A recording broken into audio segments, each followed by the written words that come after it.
Iluongini Nyasaye wonwa. Iluongini Nyasaye. Iluongini Nyasaye. Iluongini Nyasaye. Iluongini Nyasaye wonwa. Iluongini Nyasaye. Iluongisi bor makayuda. Iluongini Nyasaye. Iwichori jokondo mula. Iluongini Nyasaye wonwa. Iluongini Nyasaye. Iluongini Nyasaye. Iluongini Nyasaye. Iluongini Nyasaye wonwa. Iluongini Nyasaye. Iluongisi bor makayuda. Iluongini Nyasaye. Iluongini Nyasaye. Nyasaye wonwa. Iluongini Nyasaye. Sadaka. Iluongini Bor makayuda. Iluongini Nyasaye. Iluongini Nyasaye. Nyasaye wonwa. Iluongini Nyasaye.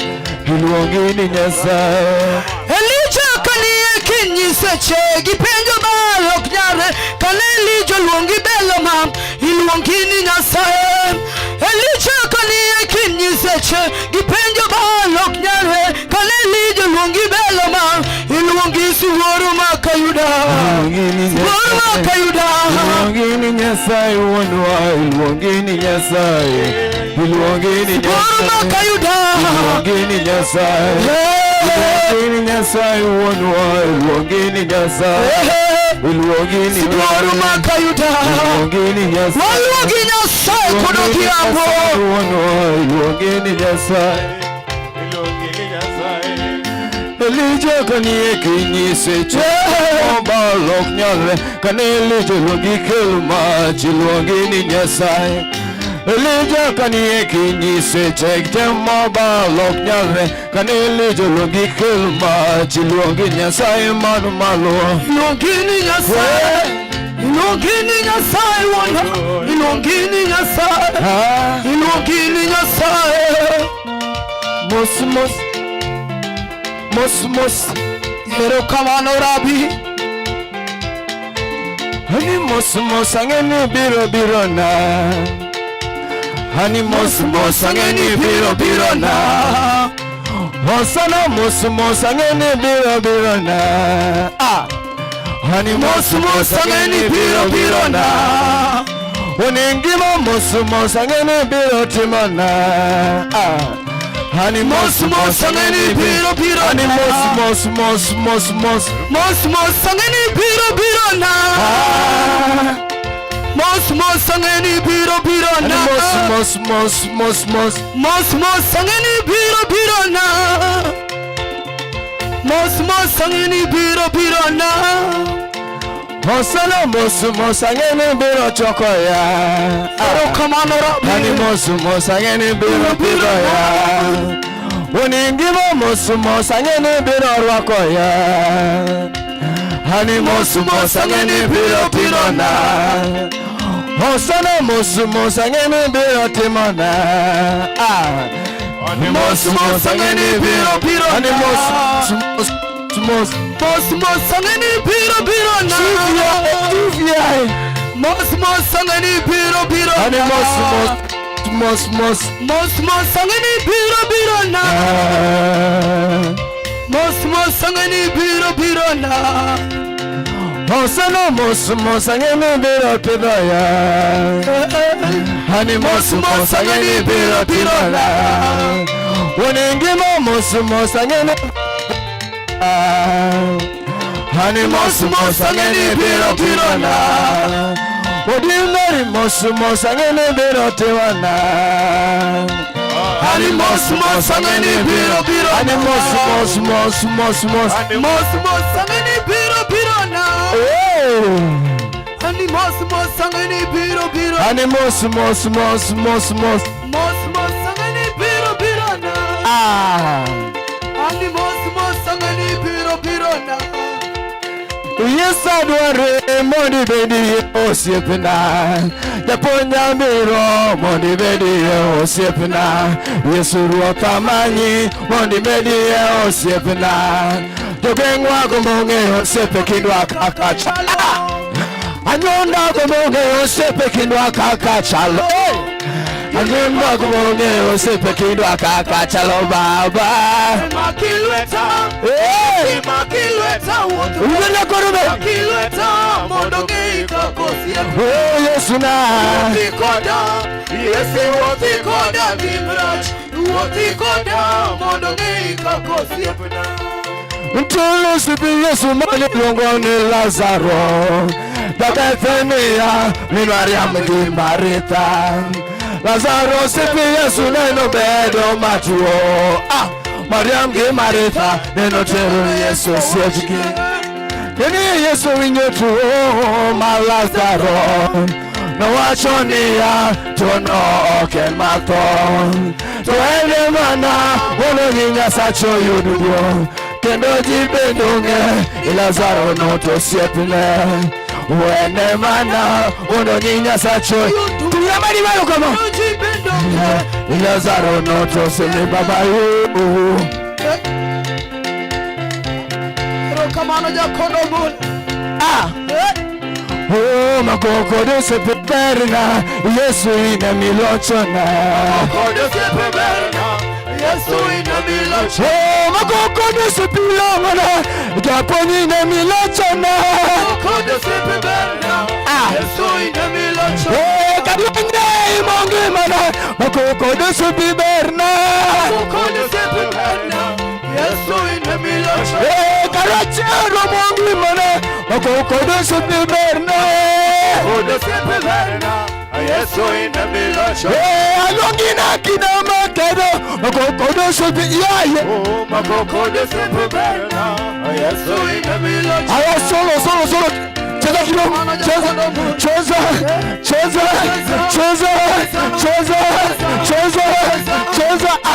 Akalemi, teremuka.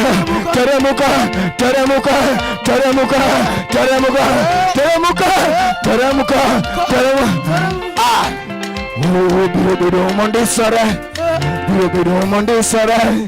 Gima Yesu temana. Birobido ofunyo. Birobido mondisare. Birobido mondisare. Gima Yesu temana. Birobido mondisare. Birobido mochanore. Yesu chanore. Gima Yesu temana. Tukudandareza. Birobido mochanore. Birobido mochanore. Cheza. Gima Yesu temana. Birobido mochanore.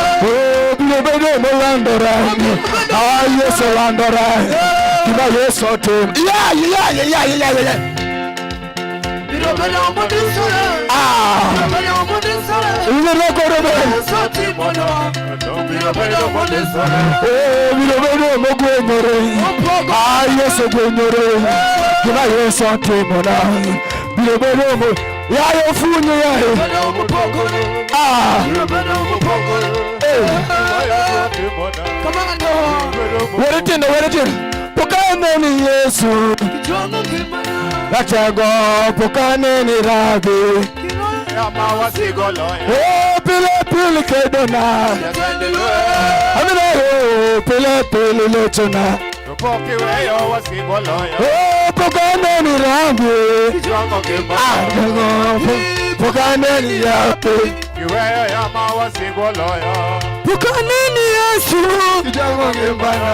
Rabi, pokane ni Rabi. Kiweyo yama wasigoloya. Pile kedona. Yatendelwe. Pili lochona. Pokiweyo wasigoloya. Musikane no chokole. Kagima nyongimana. Kosimane no makogi. Pokiweyo gigi urabirio. Pokane ni yawe. Nyongimana. Pokane ni Rabi. Yama wasigoloya. Pili kedonwa. Yatendelwe. Pili lochona. Pokiweyo wasigoloya. Pama lutine Yesu jako. Ero kamano Rabi. Polo bel wana donji. Polo tobe, wana meye. Polo bel wana donji. Polo tobe, wana meye. Polo bel wana donji. Polo tobe,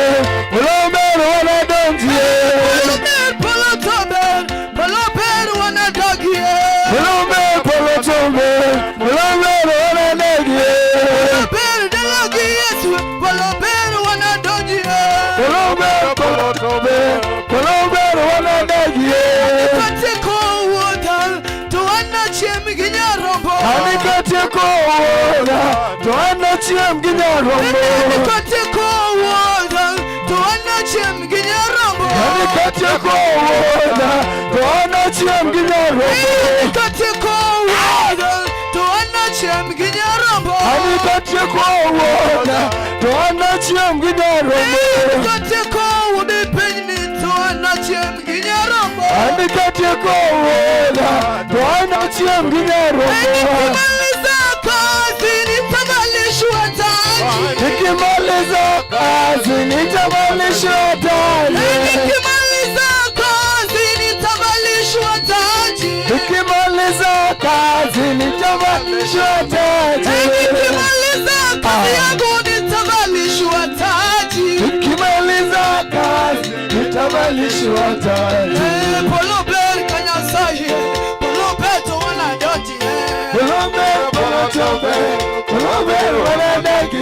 Polo bel kanyasaye, polo beto wana doti. Polo bel wana dagi. Mama ni Apollo ni mabel bolo yo marpi. Mama ni Apollo mabel bolo yo marpi. Mama ni Apollo ni mabel bolo yo marpi. Mama ni Apollo mabel bolo yo marpi. Mama ni Apollo ni mabel bolo yo marpi. Mama ni Apollo mabel bolo yo marpi. Mwanduma ni Apollo ni mabel bolo yo marpi. Mama ni Apollo mabel bolo yo marpi. Wawinje sigala gala mare soratago. Abiro paki Manuel. Kela kamikelo no. Awinji. Kamano jakondo mu. Rongo dogini.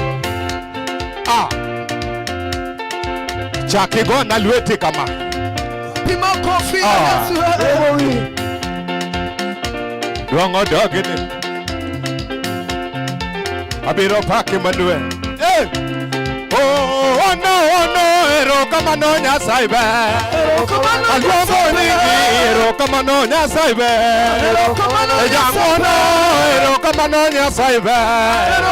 Apako ni ero kamano Nyasaye be.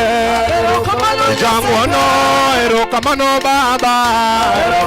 Alongo ni ero kamano pele pele. Ejateko ero kamano Nyasaye.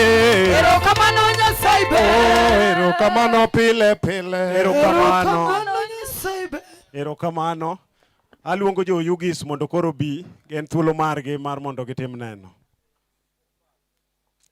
Jo Yugis mondo koro chopika mondo gitim neno. Wabed uru mana gi horruok. Daktari wabro kowo gi kwe. An mana dhano chogo gi remo. Kotimore marach to ng'won. Wuon Alan kik idhi mabor ahinya.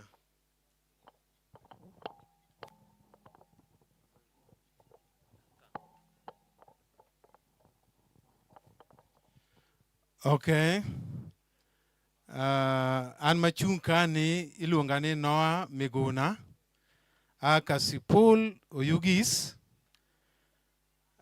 Monindo ni Ora. Koro tieni nyaminwa ni kaendi by the name Iska. To kapok awuoyo tadwaro ji te mobiro in the form of Cadel Fraternity. En dala maduong' mopogore nitie jok ma joka waya, joka negi Iska, ngo. Once you are connected, that you are a blood, mako pim DNA to yudi ni in jadala no.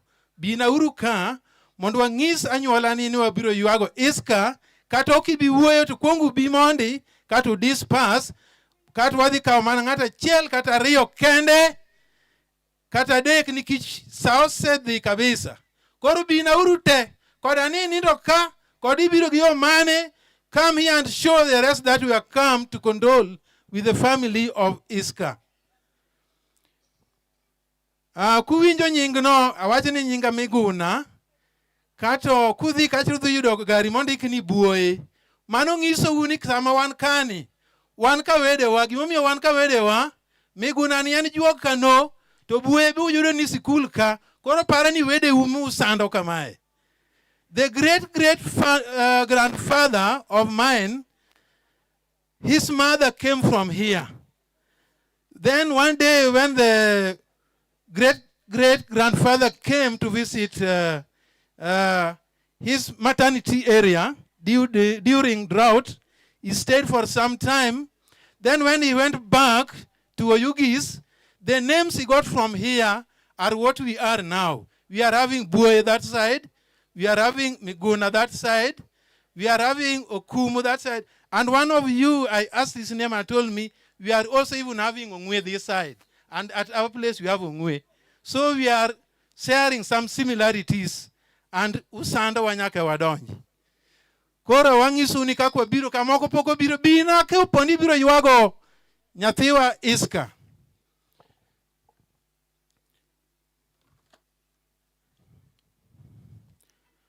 We are deeply saddened by the tragic death of our in-law. We know that our sister Iska is in a position that he cannot talk well because at the moment is in darkness and is experiencing something that we cannot tell. And we know that whatever is now experiencing and all the observations he has made and she's still making are indescribable. So we are saying that later on she'll have the inferences to put down that I saw this and that, this and that. Otherwise, we know that through God's mercy, we are just asking you that feel strong and be brave. This is your whole great family or the clan of Cadell. We are having different categories of relatives here.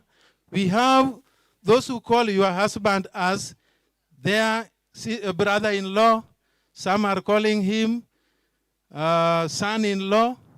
And some other in-laws. They are all here. Great Cadell from Boye up to Ndiwa, up to Kisumu, even up to Nairobi and Siaya and the rest. All of them, if you can see the faces here, they are of different ages and they have come to condole with you today. So we are just passing our sincere condolence and may God lead you with your family, the relatives and even friends who have come here today to condole with you. We know that later on, with God's wishes, you will have a good future if you stick all the time in prayer. I will only like one of the priests or whoever is having a Bible to read the book of Romans chapter 8, verse 18 as a word of encouragement. Kato gimakoro timore maduong. Kaendi wadhi in this order very fast. Jiok dhi wuoyo te to kake un kani wan kamaendi. We are having the following groups. Wan gi jok ma waluongo ni nyiminege mano yuoch jaode manyalo wuoyo obi ng'ama luongo ni nyiminege. Or you come here so that you can be seen, then one of you can talk. After nyiminege owetege, mamago oche, kato wene benika, dene benika, kato wadhie minege, kato watieko gi wuonege, mamago nyiwene. Koro in that order, we are already having the nyiminege, ma gin yuoch maka. Koro ng'ama is ready to talk. You are going to be given the microphone. Agombo mondo som bukcha mondi mondo wachaki. Ere ng'abiro some kagi microphone. Romans chapter 8 verse 18. As a word of encouragement. You are not supposed now to conduct everything here. You just leave me alone. Because we only have one person, then the next, as Oche like that. So you just keep quiet. Who is talking? Bwana Yesu asifiwe. Bwana Yesu asifiwe tena. Kwanza ningependa kuwashukuru wote kwa kuja hapa kuomboleza na dadangu Iska. Ni huzuni na ni pigo kubwa ambao tumepata, na yeye kabisa zaidi amepata pigo kubwa. Marehemu Omondi alimpata Iska akiwa kwangu.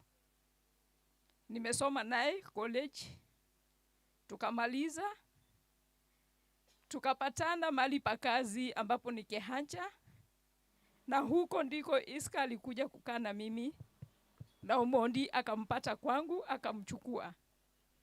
Kwa hiyo naweza sema Omondi bali na kuwa shemegi yangu alikuwa kama mtoto wangu pia. Kwa hivyo sijasikia vizuri sana. Nimekuwa na yeye dakika hizo za mwisho, tumeongea na yeye kitu kama siku 6 alafu anaaga. Nikakuwa na yeye uso kwa uso tukiongea akiwa hospitalini.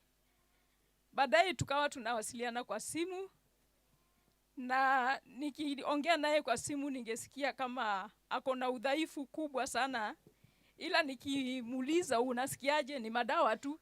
Shemegi yangu hakuwa mtu wa maneno mengi, alikuwa ni mtu wa neno moja mbili chenye umemuuliza ndiye anajibu, na hivyo ni basi. Lakini imeshafanyika, ni kukubali hali na tuombe Mungu atutie nguvu, atutie dadangu nguvu, atie na watoto wake nguvu.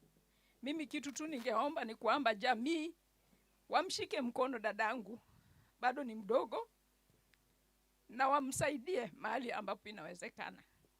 Wamshike mkono.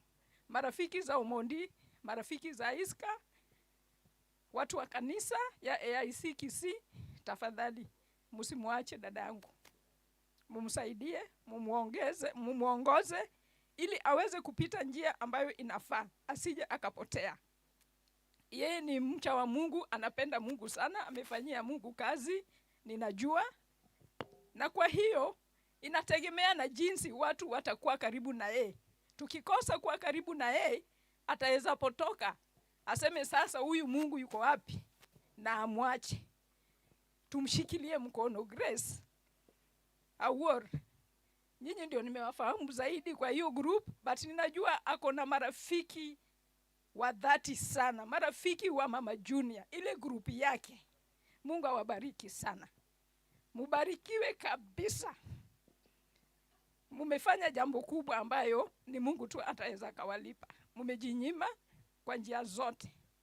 Kila mtu ambaye aliweza kusaidia Iska kwa njia moja au nyingine, Mungu awabariki sana. Sana sana sana. Mahali mulitoa na muongezewe ili muweze kusaidia mwingine tena. Malika and group, God bless you so much. You are so close to my sister. You could visit her since you are in Kisumu. And I want to believe you are doing that on my behalf as well, because I'm far. But I thank God that she had people every other time around her who could take care of her, who could console her and the kids. Eugene, where are you? God bless you. You've stood with Junior. God bless you so much for that. You left everything just to be with your cousin. God bless you. God bless you so much, my son. That is a great gesture. And everyone else who participated, who visited that family when they needed them, who provided for them, God bless you so much. I can talk until tomorrow about Omondi, but because of time, let me just leave it there. I just pray that God may give them the strength to soldier on, and whatever Omondi planned to do on this planet Earth, it shall be done in the name of Jesus. The kids here will do it. Stacy, don't be worried. We are with you. Your graduation we shall attend on behalf of Omondi. Are we together? Junior, tuko pamoja.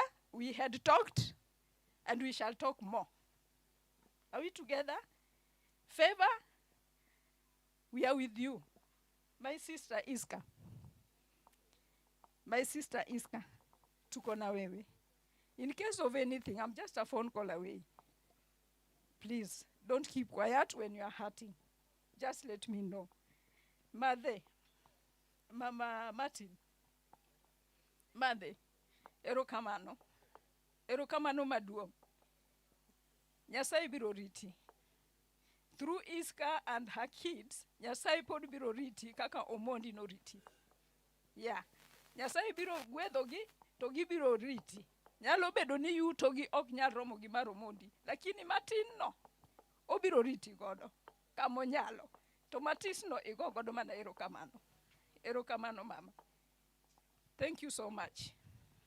Wawacho nang'o? Owadgi mora mora manyalo biro. Chunga uru ka.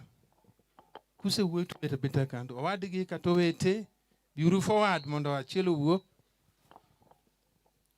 Wete kata owadgi biuru forward. The way mag sandal gi numbe kama uru. Kam. Koro magi owete sani ok waul nyingwa wang'eny. Nyasaye ber. Agoyo erokamano maduong'. Nyasaye orito machopo e dala ka. Manyalo wacho mang'eny onge.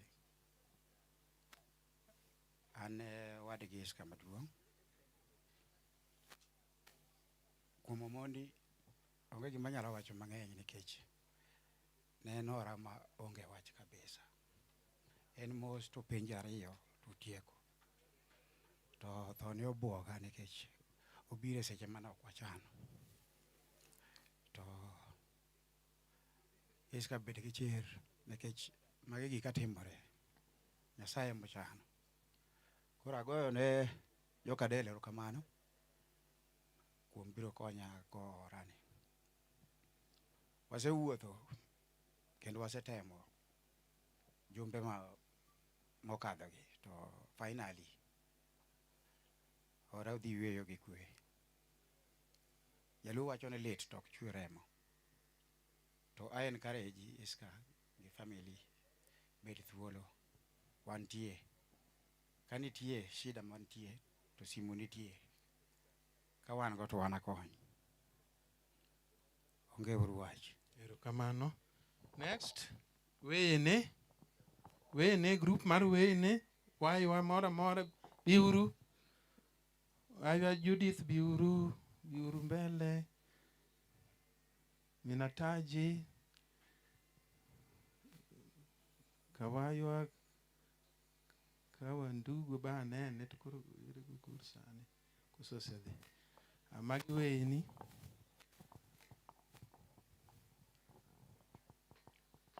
Amos oganda duto gi jo Kristo duto mobiro konya ko jaod Nyaromera. Samoro an be nyalo tamo wuoyo to nikech Nyasaye mane osechiwo thuolo nasebiro ka pod ngima mabira nene. En ng'ama ber, en ng'ama mor.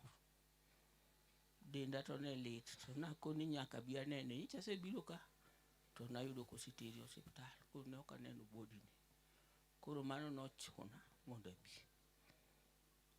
Anyalo wacho ne Nyaromera, ichaluonge ni Nyamera.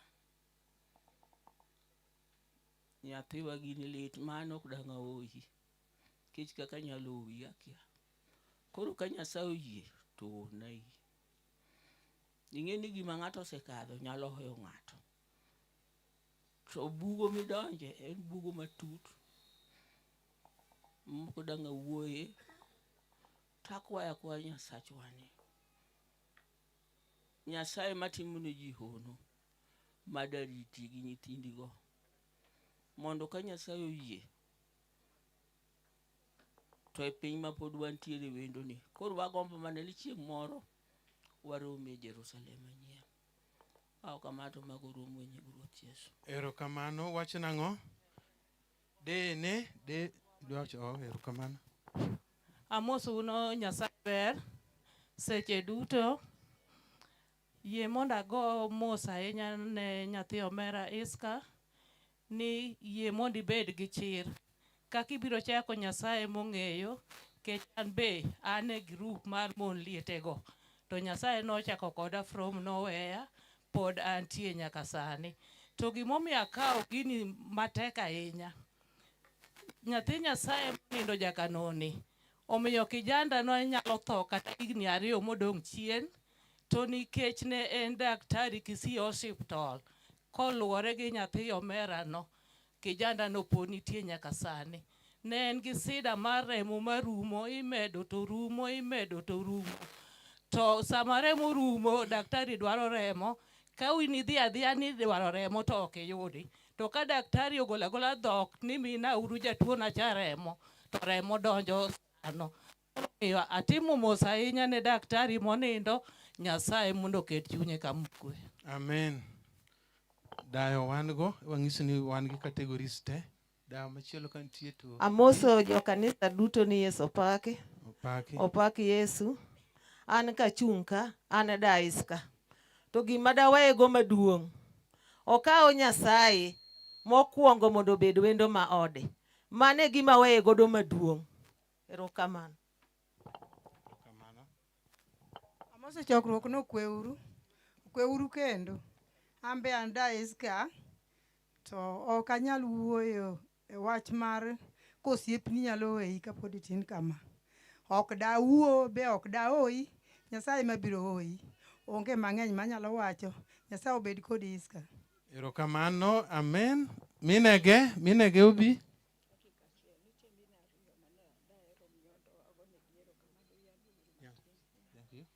Mine biuru. Okay, atimo mos kuom duogo ka kendo, lakini aparo ni nitiere jok mane okagone giero kamano, gisebedo ka gi support Iska machiegni kode sana, gin jo gweng' kae. Nyamaseno, Mrs. Okore, Nyasaye ogwedhna u. AIC Church, AIC School, may you be blessed. You've done a lot. God bless you so much. The Kisii staff, health fraternity, be blessed.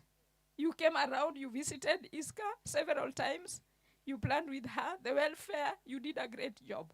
God bless you so much. Thank you. Thank you. Amen. Mine kuro ma chansu.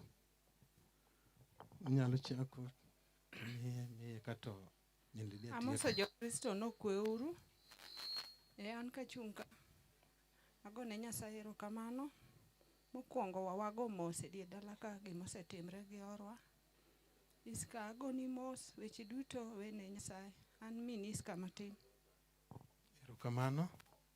Jo Kristo amosu ni haleluya. Amen. Haleluya again.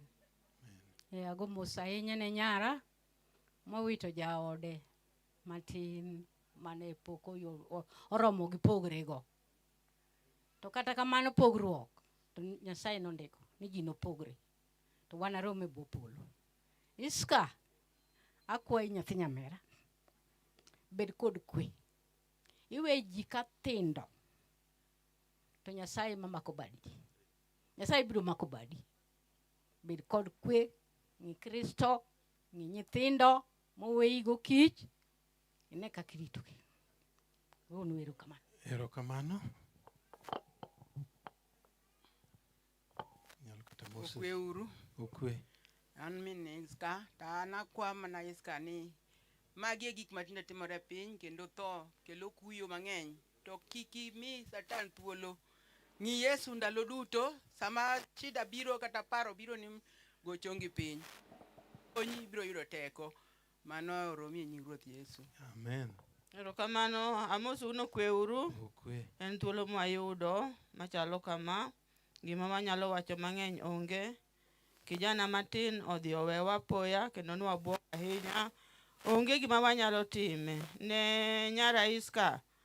Amor ni ng'e Nyasaye kendi tekne Nyasaye. Aneno kaka jo Kristo ma in godo kuma intiere no tegno kodi.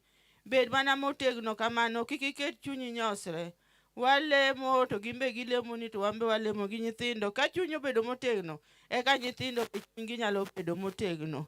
Omiyo setimore to okini kende. Ne ji te, an min Iska, wan mine adek, kora an miyo mar 2. Ka ok kamano, Nyasaye mondo bed kodu. Amen. Ne kanisa, pastor to gi kanisa ganyuola mar Iska. Amosu uno saure uru. Saure. An ka wuoyo thora ni omako dhoga. Aparo nu neno kaka chalo. Ora ni nyicho ng'eyo ni mare ong'ol. Ora ni nyicha timo na te. To Iska nyathina gima dwa na ng'isi, dau osebedo ka puoyo na i. Ni kitedo titoko ni chiemo mene mochamo mowe. King'iewo na law, ing'isa ni dawa ba ng'iewo ne moro. Kaka inchi timo pile, kaka itim. Kik iwe dau tweri kode. Kik awinj wach moro ni ng'at nyalo wuone ni yaw kachandra gi dayo to wuode to osetho. Mak dau ene nyieki koro modong' te ene chuori modong'. Nyaka chieng' moro oninde e liel. Ora ni utama wuoyo. Tuo ma ng'ato goni ni malaria. Kae malaria ni ene ward. Kigo sime no setho. Ya wuoro gimotimore ne ora ni. Ana wuon. Anto nega. Ene ora makata ka yudo chandu kata nade ka goni sime to nyaka ogona nding. Nding ochok gi kawuono nyithindwa. Nding ochok. Mar adier. Pole. Koro wuone. Niwende ma wuone. Chance ni maru.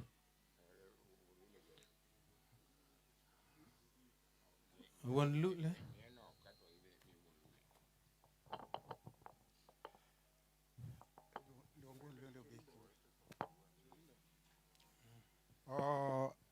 Amoso joywak kwadwa ni misawa uru. Mokwongo atimo mos ahinya matek kuom wach motimore ni. Obira apoya makata wan ne waweni to kare en nang'o nikech waweni koter ng'ato osiptal to onyalo timo ang'o? Onyalo kuo. To kata kamano ondiki e muma ni Nyasaye nong'eyi kata kapok onyuoli. Koro ndalo mibiro tieke piny ka ende Nyasaye mong'eyo. Omiyo ora ni Nyasaye nong'eye kapok onyuole. Koro ndalo duto te motieke piny ka nigi gik moko duto te kaka notim Nyasaye ma guide. Koro wan watimo mos ne joge modong' mondo giketre kuom Ruoth Yesu.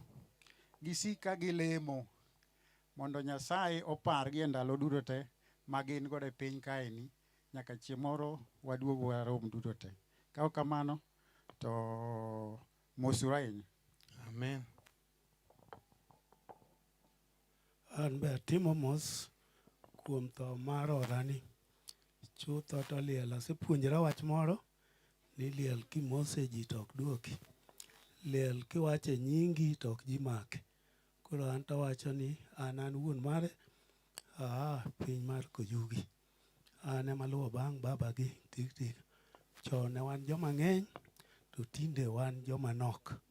Mondike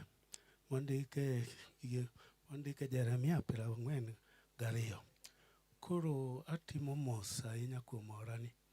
Orani joluo wacho ni nyatiti madiere mochodo chuny thuth. Ochodo chunywa chutho. Kendo muma bende wacho Ezekiel 24 verse 15 nabiro mayi ng'at mihero ahinya. Koro orani nyicha wahero ahinya nikech timne chutho an ok ahero liel kendo ahero ywago ji te. To mae nochodo chunya nyaka bi.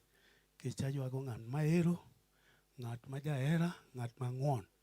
Iska ni kende nyako ma oseluongowa dalane ka diriyo maonge liel. Nyiri mang'eny kata joma ng'eny ji dhi mana miechgi ka githo kata ka tho okelogi. To en to bokore aboka moluongowa ma wabiro ni sano pong' ochiemo ka. Kendo chieng' machielo chako timo nyadiriyo. Mago dongo ng'ama ng'won. Nyako ma kamano be iyudo thurwa ka. To ok otim ni ong'eny gi pesa, otimo atima kuom ng'wono mare. Emomiyo ne dhano chot kamoni. Ma ok apar ni gund jokopondo moro amora odong' ma ok obiro ka. Aneno nyaka joma ne pok aneno. Mar ariyo, Iska ni yudo chandruok mar tho. To en anene chiegni koda mobiro. Mano mar ariyo. Mar adek, nyicha yudo liel moro Uyoma. Ene manene batha kaka nyara. Mano bi ng'adi lew makigi. Mano ok ijajuok. Koro atimo mos kuom timo. Dawa timo wach mang'eny ahinya kuome. To joma wuoya chien kaka koro wawuoya chien to wan mano onego wakaw. Kech liendi ni to ne marwa. To koro wawuoyo mogik. Nikech joma wuoyo mogik ineno ni ketho sa. Emomiyo awinjo seka moro buta ka seka ni wuo matin. To nyara machalo kamani, awuo matin. Ok awuo maber nikech neno ne. Awuo matin. Emomiyo we kasaura ahinya. Koro an to ni otimo marach ahinya. Koro oganda modong' moneno ywak moywago iskani. Un bende paruru diriyo. Un bende losuru kitu. Un bende losuru kitu. Jodongo dhiye odu. Umosu. Olemnu kapod ongima. Mano gima ber miloyo. Mugo agamba katigo wach Nyasaye. Ne wago wach Nyasaye ka. Ka ok kamano, aneno ka ni ji aketho sa. Ero kamano. Asesi no koro tiek seconds.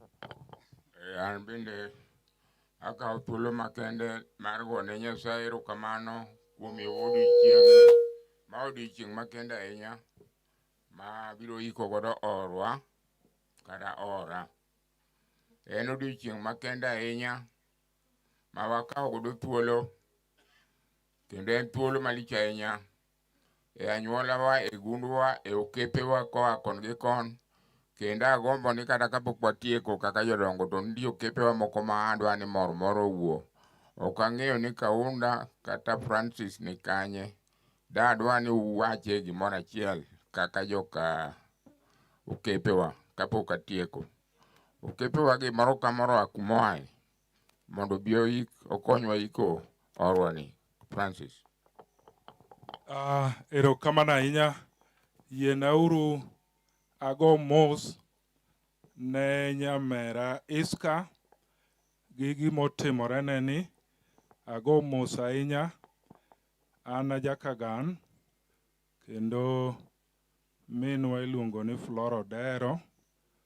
Mamomiya tung'ni ma owadgi mamana ma temomiya ringa biro ka. Erokamano nera.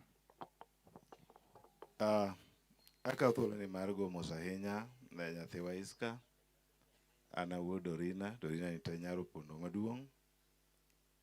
Koro nosenindo koro an ema ne lo Dorina. Mosuru ahinya jokano. Mos ahinya nyathiwa Iska kuom gimotimore. Nyasaye chwe obed kodi. Erokamano.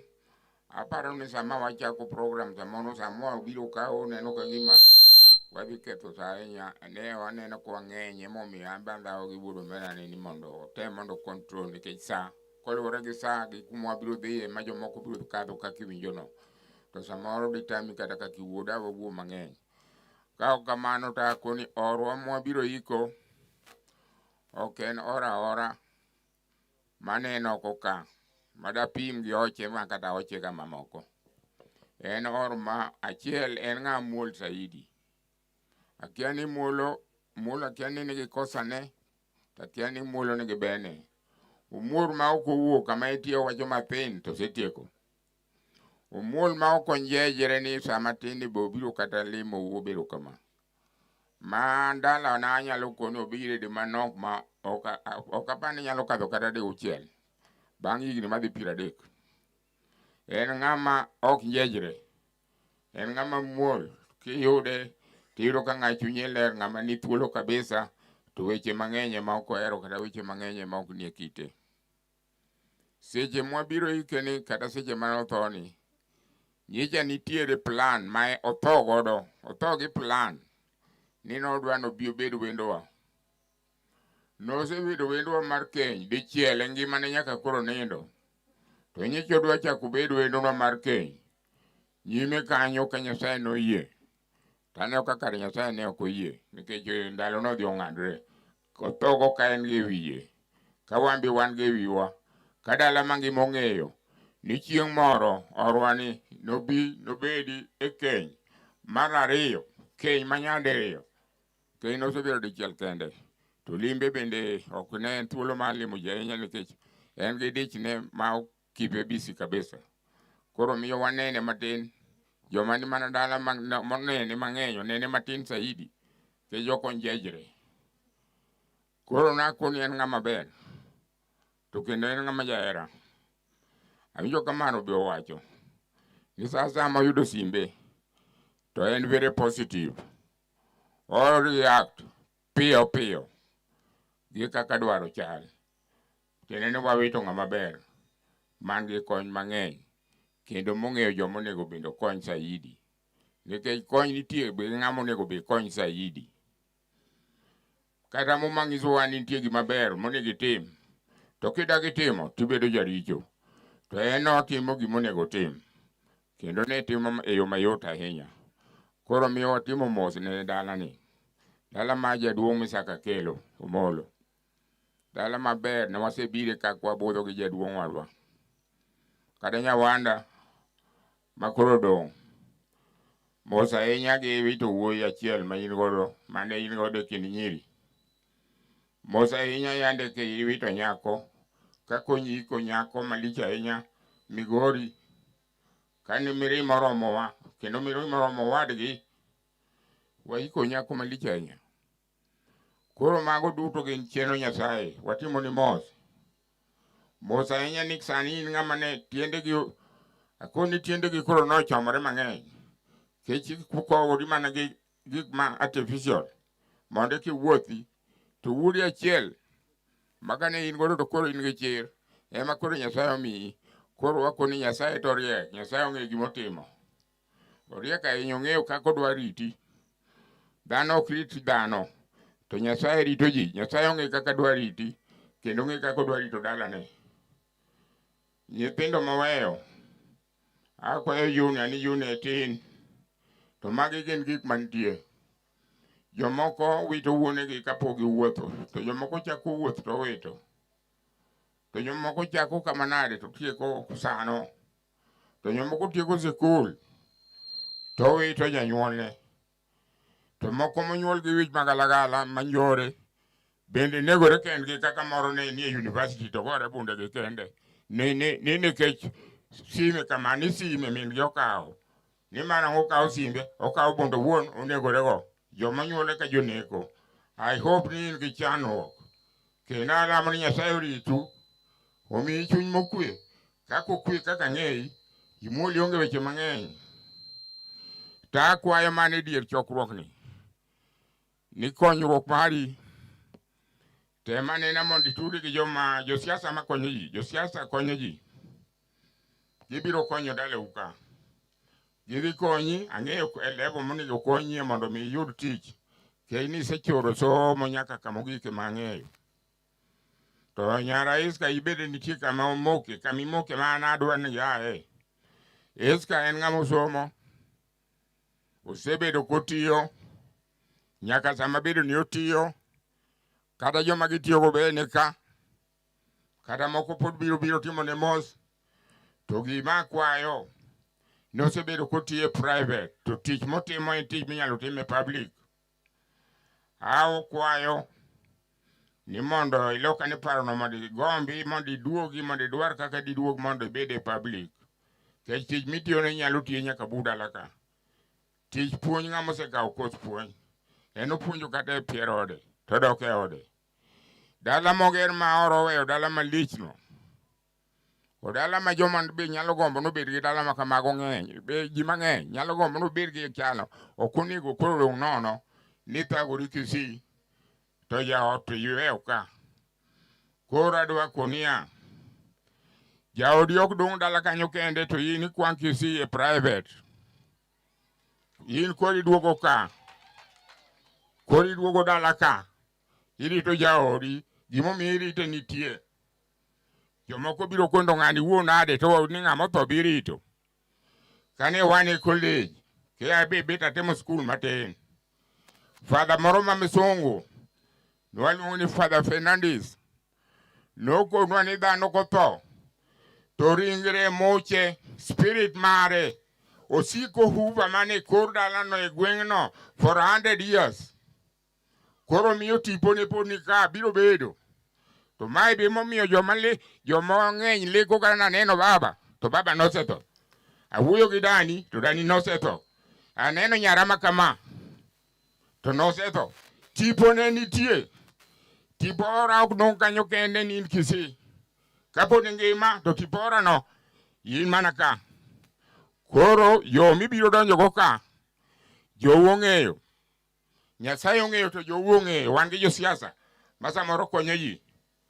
Wadwa ni mondo iyud puonj e bwo Kisumu County. Tij mitiyo jo county ka nyalo ndiki. Ka gindiki ma gikeli ka, to akoni Nyasaye opaki. Mane gima aparo. Mondo iduog chunyi kanyo idwir wiwan ka, ma kodwa neni, to wabiro ku. Ok wadhi Kisii. Ka wabiro Kisumo, to waraon wadhi mos ane joka Nyarani. To in mana ka. Nyithindi kata pod indiko dhi Mombasa kata dhi tiyo kure to dhi adhiya to in, to koro Nyasaye olosni iduog ka. Mane kwae man godo.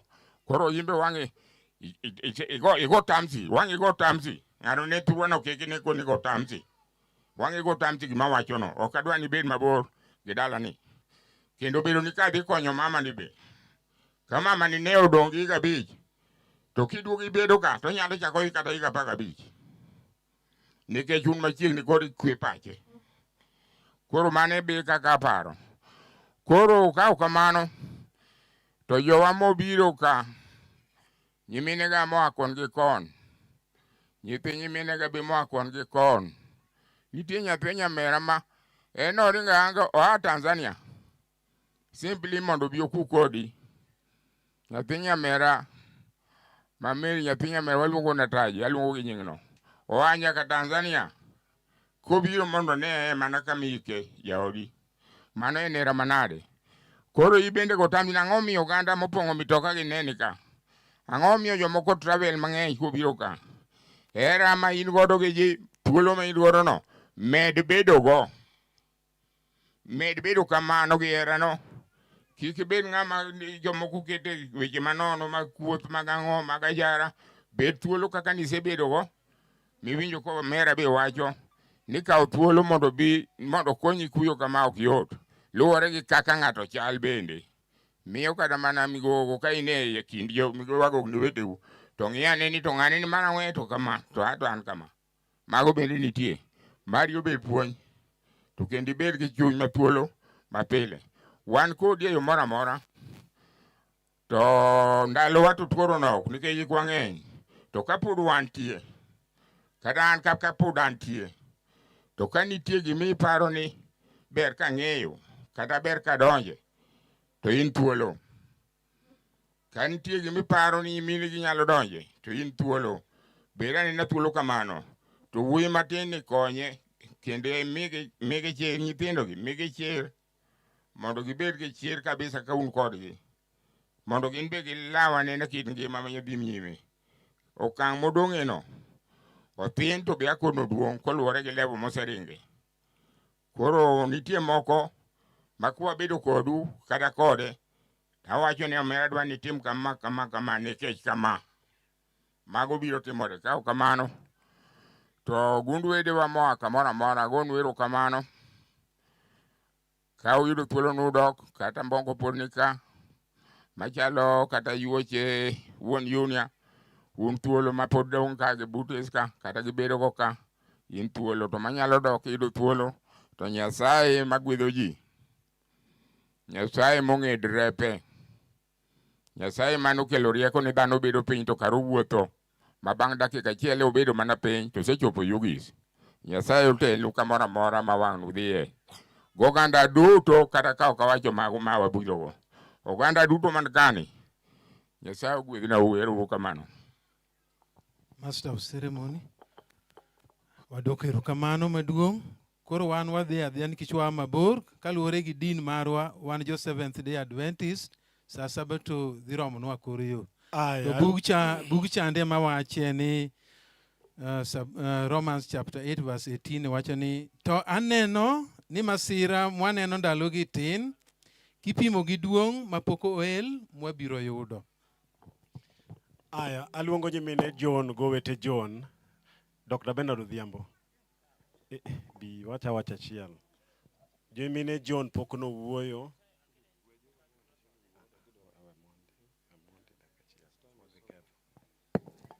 Nyimine John.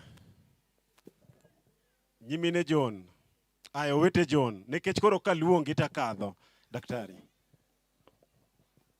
Kaluongi to ionge to mane kaka kanyo dhi. Nyimine John. Wuonalan be nikae. Kechoche John nika. kanisa wa mwageno mar AIC. Amor ni un ka gi teko ute kendo keto lamo kama duong' e dala wani. Amor kendo kaneno ka representation moa e Kisii County mar AIC still very strong in this home. Teneni dala ni uchielo gi wach Nyasaye kendo onge wach moro mabiro dong' kama rach.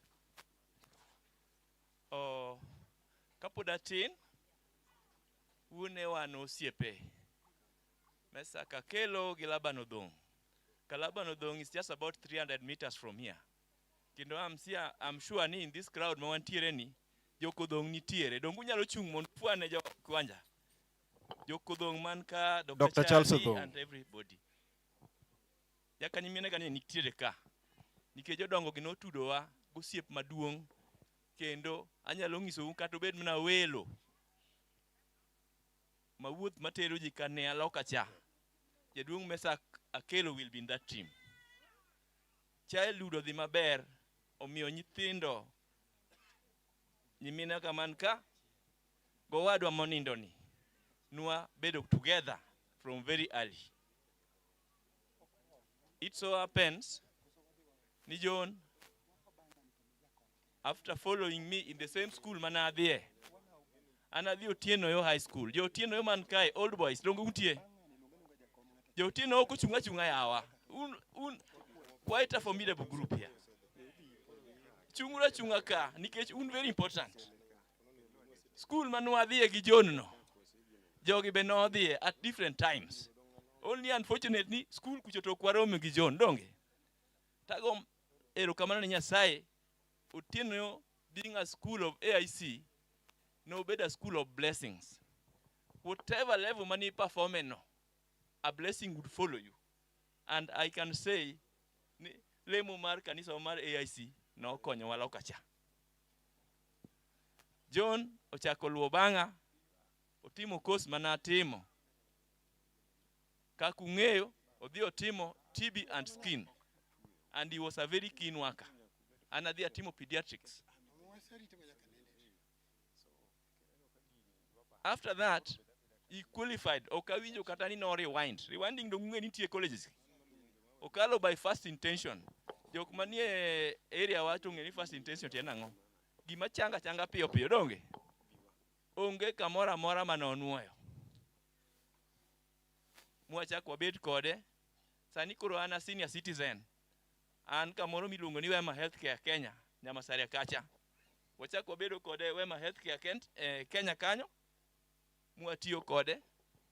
Kato Nyasaye ogwedho kuonde mogwedho go. Wendo moduogo odonjo ka. Makoro waluongo ni minwa nyaminwa makoro we kani. Nokuongo lware lweta. Jothuru wa nyathiwa ni Nyasaye ogwedha kode. Magik moko timore. Olware lweta mane makele ka. Gutino moro ka piny oseimore. Omiyago ni Nyasaye erokamano. Nikech dongu ng'e ni kama ng'ato dhiye nyaka tere. Kosi ni dhi kuonde oking'eri kuonde kate. Omiyo nyaminwa Iska gimotimore ni otimore marach. To Nyasachwa mong'eyo ka gitimore kama. Gitimore kuonde te. Amor kaneno mine ga mageno, jolalruok mar Mama Gladys ka gin ka. Mama Margaret Agedi, mine ga mageno. Aneno mine te mwaluongo ni jok mong'eyo lemo kendo jolalruok. Tiju muse tiyo ka ku support Mama Gladys. Meduru support mama ni. Ung'eyo maber kaka en sani to chunye bu ung'eyo kendo kumwae kode. Onge gini maduong' madang' awachi, anyalo mna wacho Nyasachwa marito ji te. Omed rito mama, omed rito Iska gi nyithindego. Osetimore kako timore no. To Nyasachwa manorito kiye gi mon liete te. Kendo omedo tiyo tije, obro tiyo maber ka wadhi mbele. Onge gima dang' watim kaka dhano, Nyasachwa to niga lot mobro timo. Kendo wabro kalo maber kaluwore gi yie mar Nyasachwa. Erokamano. Erokamano daktari. Ere owete gi John. Ero kapok owete gi John obiro, an machung' ka iluonga ni Dan Odhiambo Gembo eke ja Israel. ati ofis Mheshimiwa Sakil monindo ka ni en wuonwa ne belo mobro konyowa yike. Amosu gi nying Yesu ni Bwana sifiwe. Bwana sifiwe tena. An ang'isou ni owewa gi kuyo matut ahinya, to Nyasaye mochano mago kendo wakwayo no ket chunye kamukwe. Kapok wawacho wechewa mag dala, takwayo jakom mar CDF Mr. Ndere maka Julu mondo mos jin ka jodaringo kamoro aswa dhi mbele. Dong mano ber. Okay, wuo matin mondo. Erokamano ne kanisa matayo chokruok, welo gosiepe mobiro mondo wakow daktari. Kwadhi ketho nusa, abiro ka ilo Mheshimiwa Shakil Shabir, mbunge marwa, nyose oro ote ne ka, koro wacho ni mondo wabi, mondo waku kod jodala, koro miyo nyaka ne wawachi ni wan ka kaka jo Mheshimiwa Shakil Shabir. To kaka jakom mar CDF, adona mondo alandnu ni nyocha ne wachulo $30 million ne high school students, to wadok chulo pesa moro kuom joma ne wachulo nego form 3s nokwamiyo. To sani wase yudo pesa wadhi chudo negi wik manyien joma no okwayo okawo forms mag form 3s mane pok oyudo.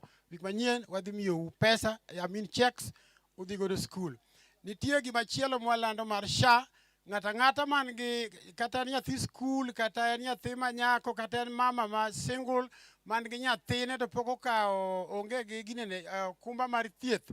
Wan gi nafas mar kawo ji malaro 600 mondo wadhi wachul negi SHA mondo githiedhre. Mano gima nitie ofiswa kacha. Ng'ato biro gi photocopy mar kipande, tichaki keto namba ni mar simu, to gi pesa michulo e dwe, kasto wachulo ni pesa. Mogik, awacho ni awinjo josiasa kawuoyo ka, tanyisogi ni jaluo motegno maber, kata ng'ata mariek maber, ong'eyo gweno madere to gi thuon gweno makok. Pogruok donge ji ong'eyo.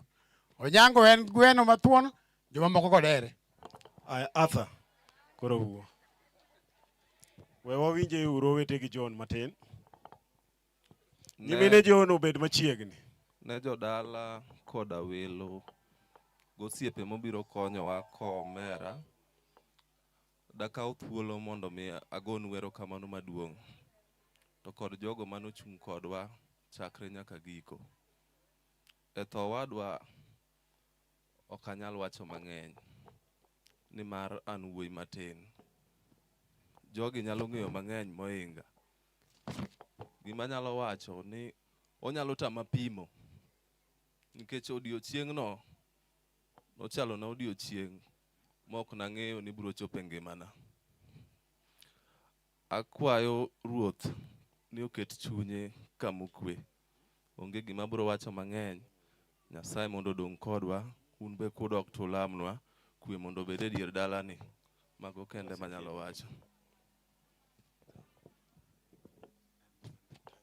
Ne kanisa miluongo ni AIC mobiro konyowa ta nyasi ma kawuono, wede kod osiepe amoso uno kwe. An gi nyinga iluonga ni Moses, an owadgi John e ot matin, an wuoyi mar adek. Koro mar John ni to kanyal wuoyi mang'eny, nikech John nosiepna sana. Nitie gik mane wang'ado kode kamoro achiel, noluonga to wawuoyo, nitie gik mane wawacho. To gima ne wang'ado ema ne represent ne familia, ema ne gitiyogo. Kanya dwokore jodala erokamano. John ne chal kaka wuonwa. Nitie gik mang'eny mane anyise to nonyisa ni tim kama kamae. To kaka nonyisa kaka natimogi, kata piny ne tek lakini nitie kuonde mane okonya. Koro kanyalo wuoyo matin e tuone, kech aduogo on Saturday, tadhi ayudo wuode maduong' miluongo ni Junior, kobet e yien ne otiyo gi wifi. To luonga to ng'isa ni iduogo, lakini baba wan nitiere ot, owinjo marach. Tang'isa ni wane matin atimo gimoro ot ka, abiro. To kaka natimo piyo piyo kadhi kocha, tai maber, ayudo ka embe koko chiewo. To min Junior ng'isa ni koko chiewo, koro nyalo donjo mondo mi nene, tadonjo. Kadonjo tayudo to ayude to wawuoyo kode matin. Gima nonyisa, apenje ni wuod mama to kawuono idhero manade. To ng'isa openja mana ni adhero. Tayiene niye. Tapenje ang'isa ni dendi bi ng'eni tiendi okuot. To ng'isa ni To chuna mana nitiere yath moro mantie kanyo endo makawo mar wayego matin matin. To apenje ni watim nang'o? Inyalo teri osuptal koso ineno ka in sawa? To dwoka ni nawuok osuptal ma ok anyal dok osuptal kendo. to wa insist gi min Junior ni ok apar ni ok ane kiber. Koro kaber onego bed ni watemo matek mondo waduoki osuptal. To nyisowa min Junior onyisa ni nitie dakteche ma onego bed ni wuok from Kisii kabiro, koro chuno nyaka waritgi. Nwatemo rito dakteche go up to late hours to ne ok gibiro. Then the following day gokinyi amondo kono tayudo the same, ayudo Junior kono tapenje ni to dadi ochiew nade, to ng'isa dadi rach pod nindo, tadok ot. Kapok aduogo ot ochuna dhi odwa kocha cha mokwongo, kapod achung' tiluonga. Kanye mane mokwongo John collapse e cho, to luonga to ng'isa ni ng'eni wuon Junior collapse, to ng'isa ni watema ne wakete e kitanda, kapod orito daktari monego bed ni biro saa 12 pok ochopo, wakete. Koro warito kapenjo min Junior to daktari no be biro adier, ng'isa daktari no osegochone to wacho ni obiro pod en e ndara. Tawacho ni sawa. Koro achako bedo gi warieda, aduogo koni ka awacho ni kawuono to odiochieng' chal gima rach, chuna nadok kocha cha. To kadok kendo oluonga kendo, to kadok tayudo ka wuon Junior koro ok nyal kata nyono piny. Tawacho ni sawa. Koro nochuno wa ni mondo koro wamany kaka wanyalo ringo kode watero osuptal. Kane pok wakadho kata dhot, koro nobedo no matek. Ne wan gi wuodeno gi min Junior, wan ji adek kende. Koro chuno mondo wamany kaka wanyalo kete mtoka, pek be koro osebedo mapek. Nwai kode mwakete mtoka, ma daktari nobiro ang'isi ni ok anyal riembo mtoka, in koro kaw mtoka ilaw kodwa osuptal. On our way kane pok wachopo Avenue, to nachich ni nitie gima rach. Daktari notamore nyisowa gino gi kae. To kwachopo immediately mwachopo Avenue, to nurses owacho ni wuon Junior osetho. Koro ok dang' awuo mang'eny kech kanyo ende kaka nobedo, life nobedo, ochuno wan mondo koro nwakawe kaka nobedo no. En mana ni agonye odhi obed gi kwe, wabro temo kaka notemo kodwa mondo wachop kuma odhi. Erokamano.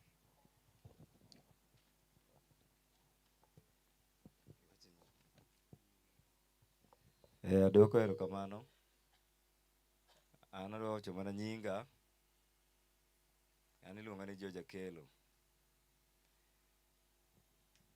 Owadwa mothoni yawuoyi manyaduong' dala ka. To koro sani osenindo.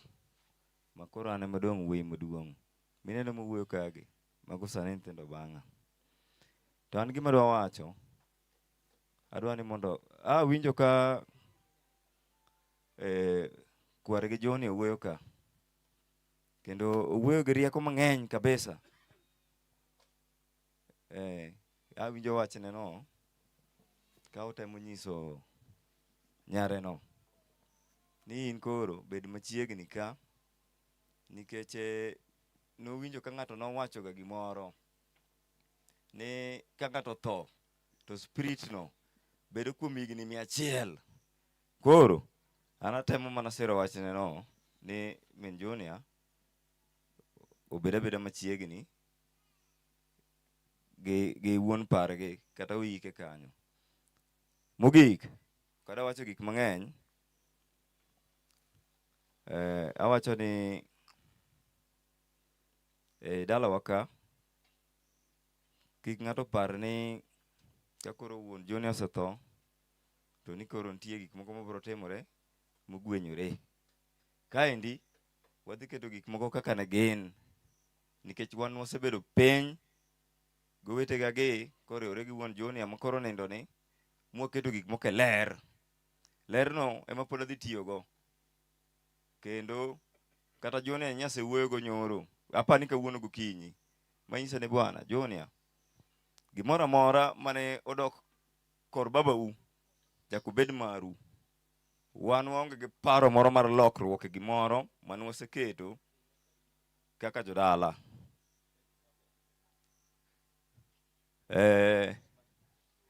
Nyanyise ni inyalo biro ira, inyalo share koda gik moko mondo anyisi ni ma gi ma ema ne wawacho, to mae giru koro kawe uru. Kamane kaka wabiro timo maonge lokruok kata di kata nyadichiel. Gig John wabiro miyo John kaka ne wasebet piny mwatimore nade, mwang'ado. Onge ng'ama kawo gir ng'ato dalani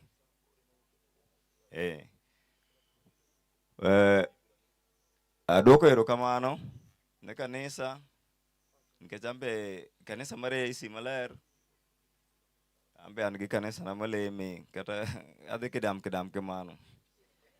To an gi kanisa na be nika. Adwoko erokamano kuom biro uru konya ko owadwa maduong'. Owadwa nind gi kwe, agoni oriti. Erokamano Georges. Aya, kora miyo min John thuolo mondo time nend wuode matin.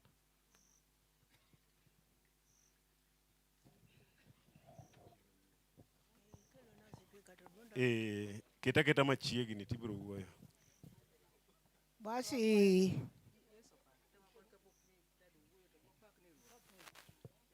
Paka ruoth. Tendereza. Jowete wapak ruoth. Kapok mama otimo neno. Tendereza Yeso, Yeso mwana gandiga. Omusa saigona sisa. Never sanyo Yeso mlok. Never sa Yeso era nonola. Lansi eya ponya wake sa ewa kisanyo.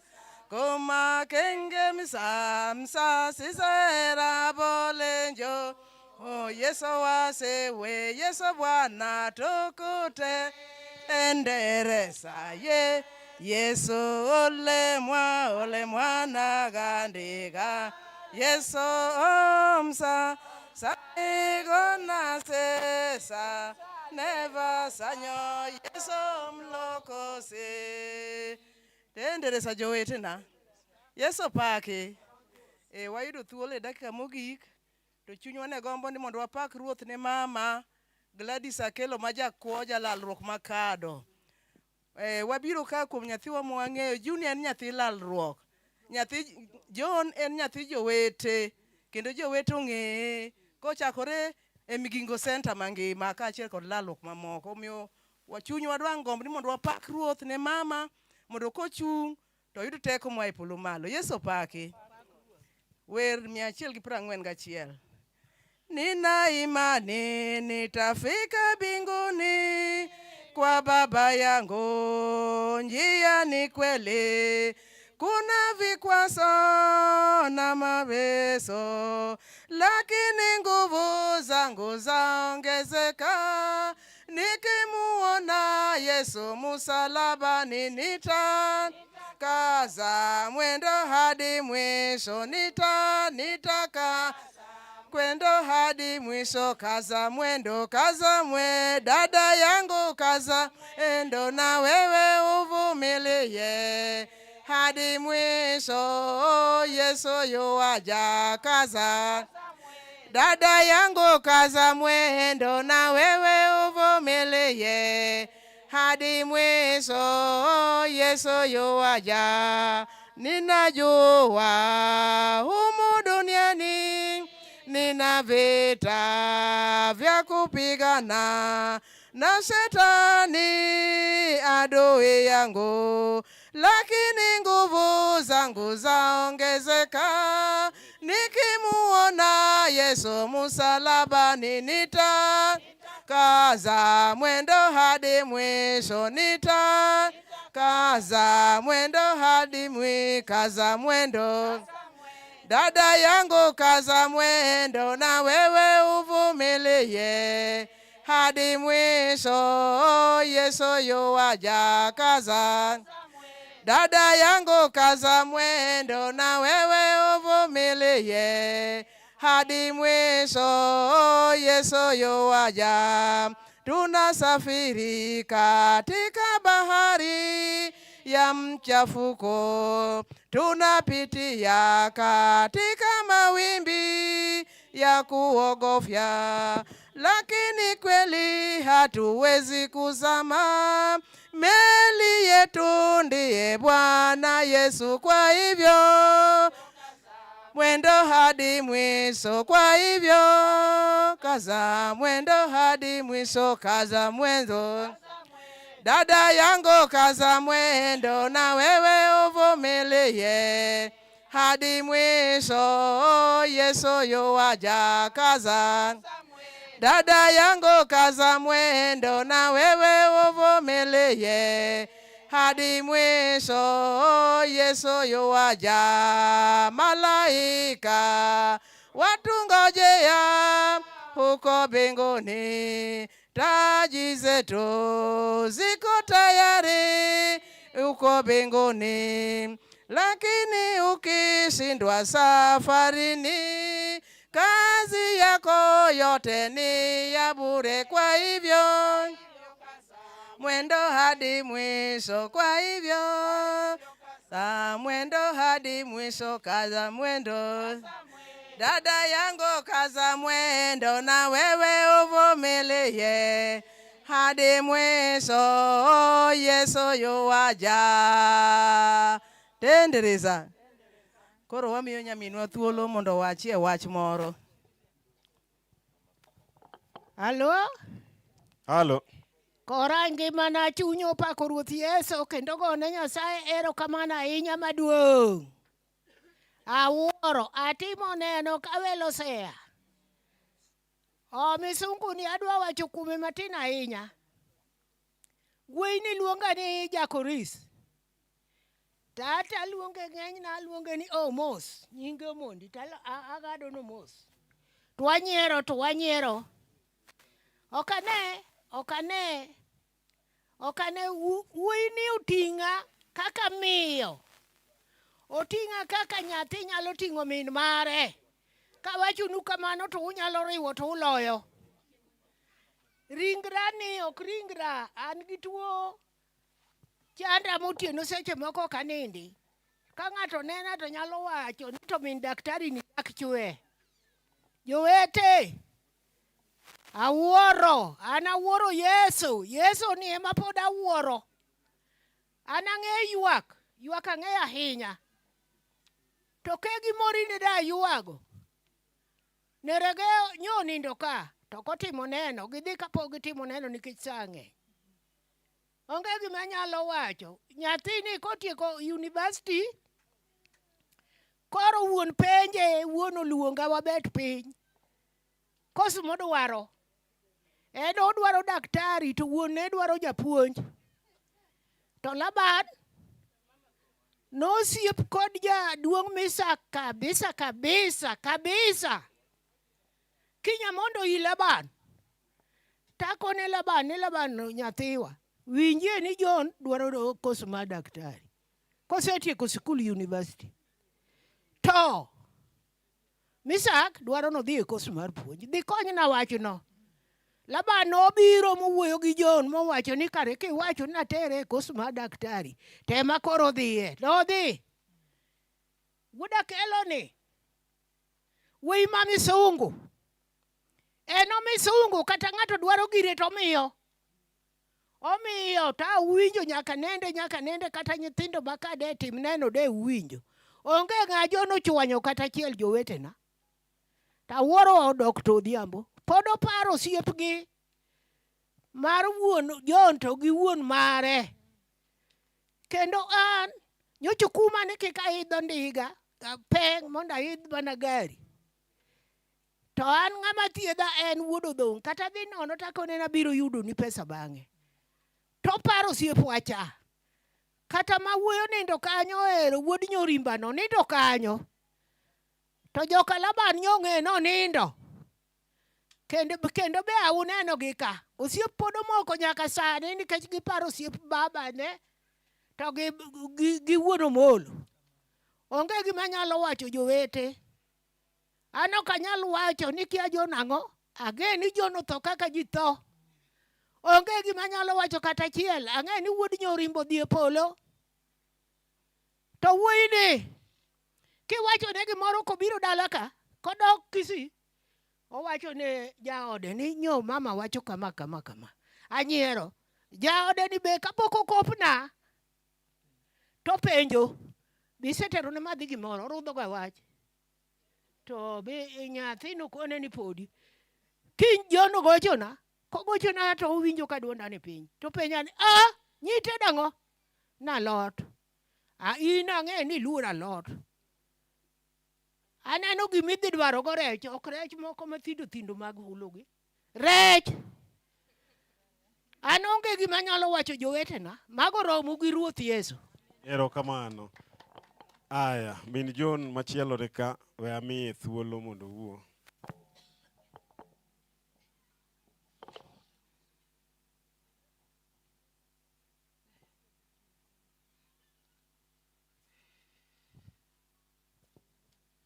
Koro watieko, kotieko to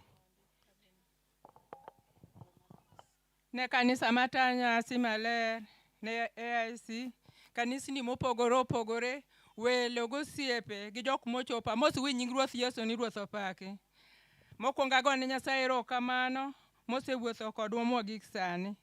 Anyalo wacho ni Mama Salina wan kode kamoro achiel e kanisa. Omiyo nyocha waneno mondo mi wabi waku kode kaka achiel kuom kanisawa. Mogik, anyalo wacho mana ne mama wa Gladys, Nyasaye moseriti mochopo ka, Nyasachi ne misik kuome. Pod obiro pandi e bwo lochne kendo obiro riti. Bende anyalo wacho ne nyara ni gima nyalo weyigo maduong' en Nyasaye. En makimake to obiro riti gi nyithindi. Ka ok kamano, nyinga Margaret Oduol, kanisa nan duond warruok. Nyasaye mondo ogwedhu. Erokamano. Amoso kiwanja nopaki Yesu. Akaw thuolo mondo agone kanisa matayo nyasi ma kawuono AIC, agonu sarut. Nyasaye mondo ogwedhu ka un ka. Amoso kiwanja kendo ni Yesu opaki. An machung'ni an min John mar adek, John nigi minege adek. Kaka sa dhi mang'eny adwa kawo nend John matin gi kuonde monego awuoye. To John da wuoyo mang'eny. Kadhi e tuo John ang'eyo gi tich abich to kiny ngeso to John otho Jumapil. Mana tieko wach tuone. Adwa dhi e kindwa gi John. John noluora mang'eny. Nikech yudo nyathi nyieki midonje yudo kapok ochako nasari mitere nasari makoro ati moko duoki nyaka sani donge ng'uono. John noluora mathoth kabisa. Tambe naluore. Koro nwaluorore. Kendo miyo asebet kanyo gi ng'uono mang'eny nikech oseketa kod kwe e kindwa kode. John ka wuon gi otho to miya kwe mang'eny. Awacho nadwa ng'adogi kaluwore kaka sa tin. John ka baba ne otho to miya kwe mang'eny. Nikech yawuoyi moko ka wuon gi otho to dong' min gi kaka nadong' adong'a no. To keti gi wach mokiyue gi tungni maonge koni gi koni. To John noketa kod kwe dala cha. Onge wach moro manotuo magodo marach. Kendo ka wuon gi otho to noketa piny ka min gi kia nitie weche manwa wuoye. To kochopo kare, koke Kisumu yueyo, to duogo dala to oparo gik manwa wacho moloso. Omiyo John lich ahinya e die dala waka. Jomoko weni ka ng'ato rundo ni to omiyi mogo pile pile ni mane kony. Nyathini osekalo koda kuonde mang'eny. E masiche duto man kuom osechung' koda kendo nyan gi chir. Omiyo John to nyo nega. To kendo min gi to nyo loya to nya lal. Min gi ma koro nye duoka nikech aneno ka min gi wang'e ber. Koro seche mang'iyo wang' min gi taduogo chien jowete.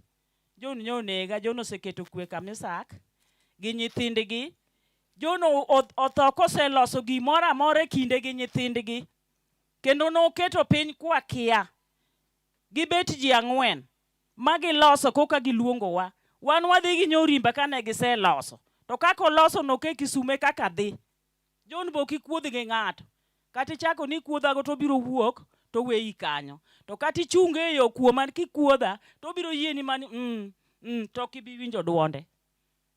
Nye en wuoyi mok mede moro. To onge wach Nyasaye ong'eyo kaka kanyo sedong' Nyasaye biro rito kanyo. Ago erokamano ne welo duto osiepe manyokonyowa. Kendo ago erokamano ne jokristo mar jo-AIC mosechung' kod lamo e die dalawa. Anglican osechung' gi lamo e die dalawa. Kanisa na maleme mar duond warruok osechung' gi lamo e die dalawa. Dalawa oselame Nyasaye nyaka jopawa. Gisebedo ka gichung' kodwa motegno kod lamo. Kendo ayie ni lamo biro rito dalano. Arwako nyiwende te manok obiro ko kaluongo nying ng'ato ka ng'ato nikech kaketo nakwano to wiya nyalo wili ng'ato to wacho ni nawe. Koro arwako nyiwende te, arwako oche te koka kwano kuonde ma giaye. Ago erokamano ne Nyasach kwe motayo gini mochopo sani. Aonge wach madawach mang'eny, dawuo kuom nyara, nyara ng'eyo. Ang'eyo ni ok in nyako mang'ong'o. Kendo ang'eyo ni biro rito ka John kaka ng'eyi. Junior, ang'eyo ni biro rito kanyo. Nyasaye biro miyowa kwe. Kamisak Nyasaye biro rito. Onge wach madawach mang'eny, duta wene Nyasaye. Nyasaye mondo gwedhu. Erokamano Dani. Now Junior, Stacy, please kindly come forward so that you can say something about your dad. Junior, you've been advised that you take the mantle of your dad. Now be strong, and we want to see it from now. Erokamano.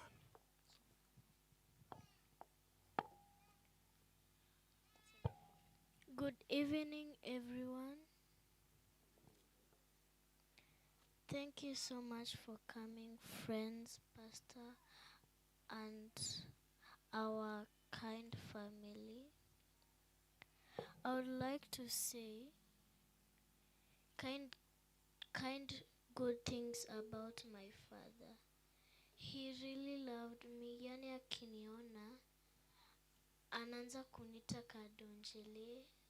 Kila kitu namwambia ninunulie, ananinunulia. Anything I want, he will just get me. We laughed together.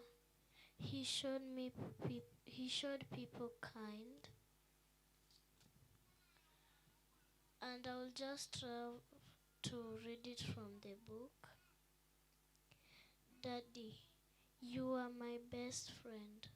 Thank you for playing with me, making me laugh, and spending time with me every day. I will miss your hugs, your smile, and all the special moments we shared. I love you very much. Daddy, rest in peace. Thank you. To clarify, this is our last born. She's called Favor.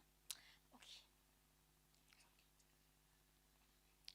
I thought nilikuwa nanistalia but hizi maneno aliandika from the moment that daddy alianza kuwa mgonjwa, and she would tell me after daddy died, she would tell me, we were talking with her, ananiambia, I randomly said, you know, Favor na miss daddy. And she said, Stacy, umeanza kumiss daddy sahi. Mimi nilimiss kitambo. Yani hiyo time daddy alikuwa anaenda hosi, mimi nilikuwa na miss too, because during that time when my father was sick, she could not play like they used to. They could not laugh like they used to, hold conversations. And that really broke her because daddy was so silent during his last days. So I really wanted her to read her speech. She was not able to read it. She has been wanting to read it from the morning. Like asubuhi alikuwa tukitoka huko anasema mimi nataka kusoma hii speech. And sadly enough, she doesn't have the courage to read it. But the little that she has, I pray that it keeps her warm for the rest of her days. And for my part, the tears. The tears will flow, but it is necessary. I am Stacy Melvin. I am the second born. I am the Ada of this house. And I speak on behalf of my mom, and I can also speak on behalf of my brother. Now, you see, my dad, my dad was the kindest. He was the softest. He taught me a lot. He used to refer to me as Nyakisumu. And he used to call her Kadonjele, but precisely for me was Nyakisumu. Every time we would talk, every time he would call me when I'm in school, that is what he would start with. Nyakisumu, how are you doing? And I miss that. I don't think it will ever be the same hearing that from somebody else. Because my made me feel like I belong, made me feel so loved. Like he made me feel that there is no impossibilities in this world. He gave me so many opportunities. He has put me before doors that I had dreamed about. And saying that, I would like to say that I want to step into the foot of my father. Proudly, I want to continue his footsteps. I want to serve as he did. I want to be the one in this household that serves in that path. Be it health, be it construction. Oh, I work with projects. Projects, what projects mnaniona niko hapa. Yes, I will take your projects. I will deal with them to the end. I'm very proficient, by the way. And that goes without saying that I am strong. We are loved. We are cared about. We are not alone. I say this for those who are hearing us and for myself as well. We are not alone. We will never be alone. And saying that, I want to say thank you for the people who showed up for us. There are some guys over there. The old folks over there, Mr. Kasambala, the elders. Kisi, you guys are more than family. You make it feel like there is more to family than blood. In this period, unajuana nini wako? Who is who in your life? Kisi, I have no words. People from Kisi, sina maneno. Forever engraved in my heart for how you have showed up for my family. Each and every day, staying with us in the house, calling. Oh my God, may you be blessed. May you never lack. Tenfold, let it flow in your household. Let this demise never meet your people. I pray that wherever you go, your feet will be blessed. I want to say thank you to my aunties for my mom's side. Akibila nyi sijui. I don't know how it would have been for us. I want to say thank you for coming here, for sticking with us, for ensuring that we are okay. Same goes for my daddy's side. I have relatives, by the way, for my daddy's side. Sieti awako, wako. I want to say thank you most especially to Eugene. I know he has been mentioned, but you don't know the gravity of what he has done for this household. He had attachment, akatoka, akaomba off, so that he can stay with us, with me, my brother, and my sister. He didn't have to, but he did. A lot of things have been going on in his life, but he put a stop to it, a standstill for us. And that says a lot about the type of person that he is. Same blessings go to you. Eugene, I am here. In whatever capacity I will be able to help you. Aki nitajaribu. You are not alone as well. I am here as your sister. I will work. I will ensure that your needs are met in whatever capacity that I have. Akijua nitasaidia because umetusaidia sana. Whatever words I have left, akieta mimi niliandika speech washe. Niliandika speech refu. But right now I don't think I can read it because of time, but I've said my piece. Thank you so much for coming. Thank you so much for appreciating the man that John was. Coming here with respect, with gratitude. I hope we leave here today not having sadness or anger in our hearts, but celebrating the man that he was, the man that he is, the man that he will continuously be. Thank you. Amoso ute. Adwa tuol monda wogi Kiswahili. Jo nitie ji mang'eny ka ji mixed, nitie jo Makisi, jo Kiancha, jo Kuria. So naongea na Kiswahili ndo kila mtu anipate. So I'm Derek Wethiambo Omondi, the firstborn. These are my sisters. Hawa ni sisters zangu. Huyu mwenye amelala hapa ni babangu. Na mimi hadi kwa simu nimemsave ka king. He's my king. Amekuwa na sisi from sijui nini tungekuwa hii maisha bila yeye. Juu ni mtu lazima like him ka yeye, mimi si pia mtu wa maneno mengi, siongeangi sana ka babangu. Sina maneno mengi. Lakini his actions zinaongea. Yeye anafanya kitu bila kuongea, itajionyesha. So nikianza na kitu kwanza, venye ametajwa hata mimi nitamtaja tena. Huyu ndo Eugene. Tangia baba yetu akufe. Hiyo day nilimpigia kwanza nikamwambia kuja tu. Na akakuja. ako attachment venye sistangu amesema, lakini alichukua for the 1 month amekuwa akikaa na sisi hapa, anatusaidia vibaya sana. Huyu sasa huyu ni familia, huyu ni brother, ni cousin yangu lakini ni brother. Amekuwa na sisi sana, hata yeye sijui huko ningekuwa aje saizi kasi yeye. Juu huko kwa Simba yangu yeye ndo amekuwa akikaa na mimi hizi masaa zote. So hata mimi namwambia thank you sana kwa huyu mtu, ametusaidia sana. Sana. Huyu saizi huyu sasa venye tuko hivi hata sasa tuko 3, tuko 4. Najua yeye ni mkubwa wangu, sasa yeye ndo first born kwa familia yetu. Mimi yeye, alafu mimi. Alafu kina Stacy.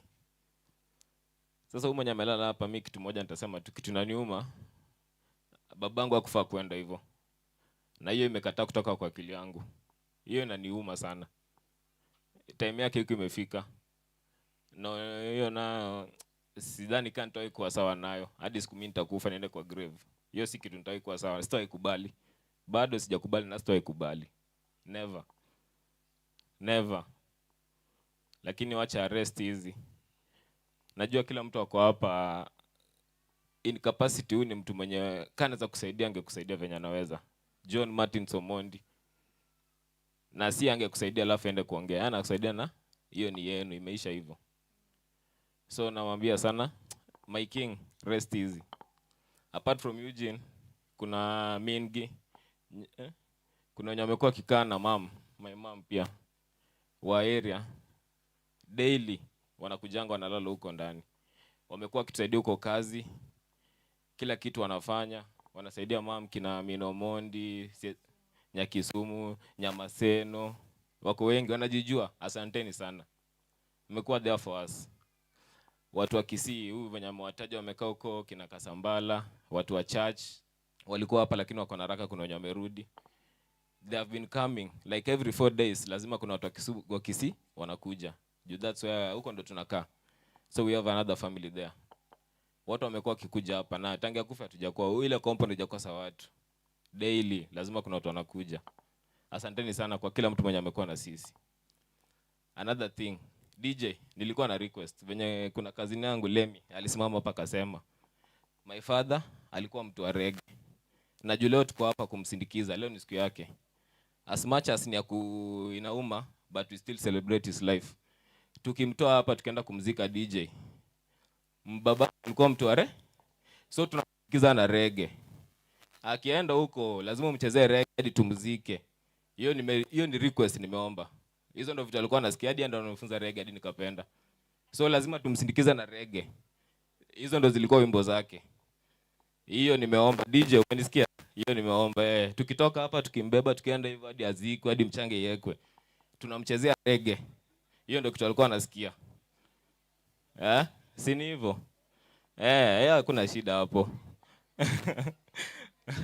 Alikuwa mtu wa reggae sana.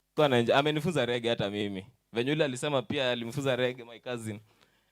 Yeye pia ametusaidia. Hata mimi amenifunza reggae. So lazima tumsindikize na reggae. Hizo ndo wimbo zake. Apart from that pia kuna marafiki wangu wenye wamekuja, sijui wako wapi wote. Asanteni sana kwa kuja. Juu pia ni a long journey. Kutoka sehemu watu wametoka. By the even kuna watu hapa. There's there even Mr. Maima. I must mention him. He's our family too. Amekuja hapa, this is not once. Na this time alirudi na familia hata jana. Jana he was here, alienda tena akarudi leo. So that shows the gestures. Thank you very much to everybody that has been there for us. Na because of time, kuna vitu mingi niko nazo kwa roho za kusema, lakini ningetaka kumwambia lakini hazinisikia. So leo hata kiziko leo usiku kwa grave yake, nitaenda nikae tu na yeye nimuongeleshe. Hizo ziende juu, kazi namfuata binguni. Ziende na yeye. Hizo maneno si za mtu hapa, ni zake. Ziko kwa roho. Nimekuwa nazo hadi niko na regrets. Kuna vitu mingi sana sasa hizi ndo na regret mbona sikumwambia. So leo itabidi tu nimwambie hata kama amelala. Asikie asisikie ni maneno yake. That's all. Asanteni sana.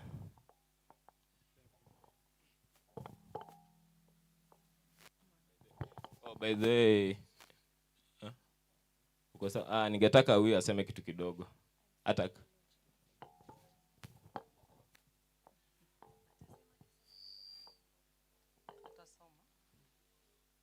Bwana asifiwe. Praise the Lord. Basi tunaendelea kumalizia na tungependa mama apate nafasi yake ya kuongea. Mimi ambaye tuko naye ni mwalimu wake John. Nilifundisha John kuanzia darasa la kwanza hadi darasa la 5 kabla nitoke kwa shule ambayo nilikuwa. Imekuwa ni nafasi nzuri sana kumwona kama mtoto wangu. Kwa hivyo nikisimama hapa nasimama na msichana wangu ambaye pia tunaomba naye kwa kanisa. Na najua Mungu anaenda kumpa nguvu.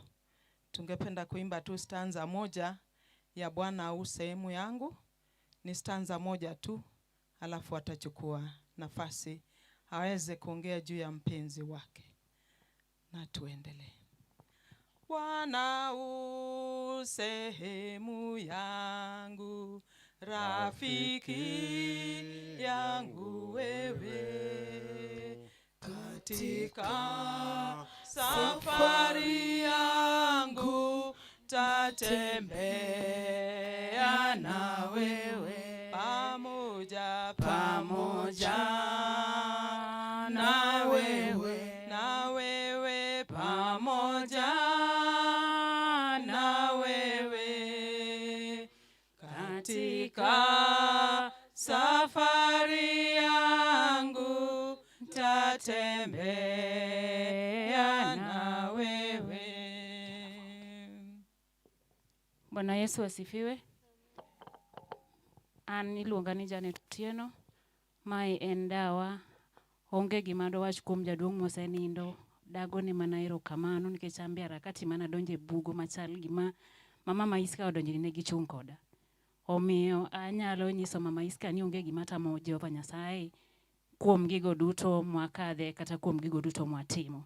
Nyasaye en Nyasaye ma jamalo moweyo nyithindi kiege mondo diete. Obro chako kodi kendo obro tieko kodi nikech wang'eyo kama intiere. Mad Nyasaye gwedhu, Nyasaye ting'i malo, Nyasaye no ok bi weyi. To all pastors who are here, church members, marafiki, families, God is good. All the time. And all the time? God is good. And that is his nature. Mkoditama kata kaka chake. Takusiwinjo, mimi ndio mke wake. I'm Mrs. John. And I'm proud to be called Iska Omondi. My husband was a good husband. A polite one. Hard-working one. Sijui describe aje.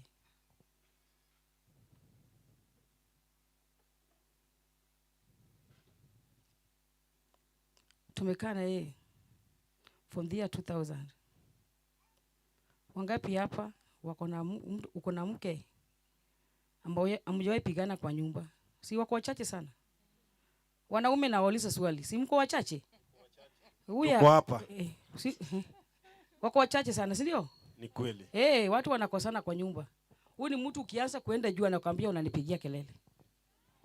Naomba unyamaze, unanifanya nini? Unanipigia kelele. Ama atatoka akuache kwa room. Alikuwa bwana mzuri sana. Alikuwa anatupenda sana.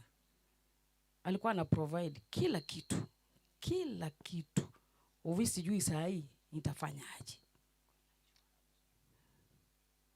Ikifika tu jioni mkuta na mgiritu, dadi uniletei. Dadi hajakuja. Dadi uniletei. Atangangana mpaka lete.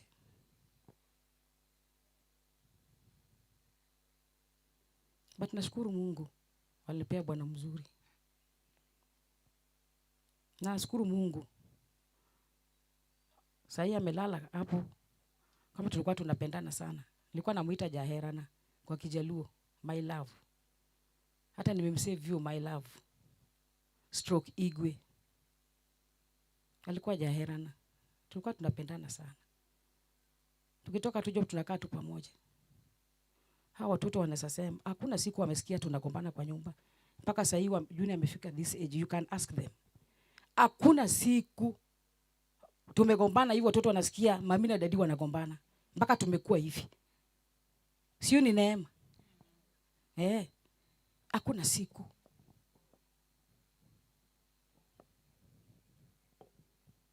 Mungu ananipea bwana mzuri. Lakini ameenda. Ameniacha na Mungu wake. Lakini nashukuru watu wote wenye walinisaidia. TB department, they have gone. Sijui kama wengine wako. Are they here? Oh, Malika is there. Thank you so much. From National TB to county CEOs. I just want to thank them for their support. Nashukuru church, Nyateng Church. Asanteni sana. Mungu awabariki. My church in town, Kisii town. Wameenda lakini kuna wenye wamebaki wachache. Naona LCC bado wako pale.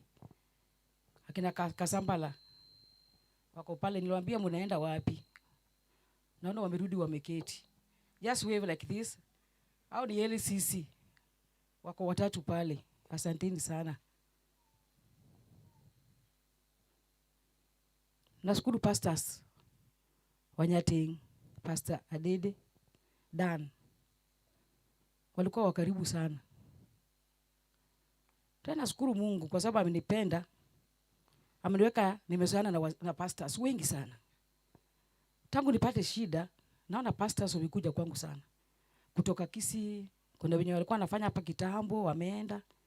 Wanaingia tu. Mwingine hata alitoka mpaka Nairobi. Amefika hapo, amesafika. Hao pastors ndio wamefanya nimekuwa strong vile niko hivi. Pastors. And my sister here. Nyamasenu, namuita mchungaji. Wewe si Nyamasenu. My mentor. Sijui yako wapi. Nyamasenu na huyu. Au ni mentor wangu. Mpaka nilikuwa nasema ati huyo nitakuwa kama huyu. Sasa yeye ameretire. Anafanya tu kazi ya Mungu tu na huyu. Hao mama wawili wameretire. Walikuwa teachers. Sasa hii kazi wanafanya wanachapa, yani ni kazi ya Mungu tu ndio wanafanya. Nimeona tu yani nikae karibu nao. Huyu namuitanga tu mchungaji. Na tunapendana sana. Sasa napenda hao mama wawili sana. Ndio wameniweka mpaka nimekuwa hivi vile niko. Wamekaa watu wa karibu kwangu wanakuja tu. Asanteni sana. Na Mungu awabariki. Muendelee tu hivyo hivyo. Msiniache. Msiniache. Sitachoka kusema watu wa Kisii walikuwa wanakuja. My United Sisters, thank you so much. Mlikuja mkalala. Kwanza nyinyi ndio mlinisaidia kulala na mzee wangu nje mpaka asubuhi.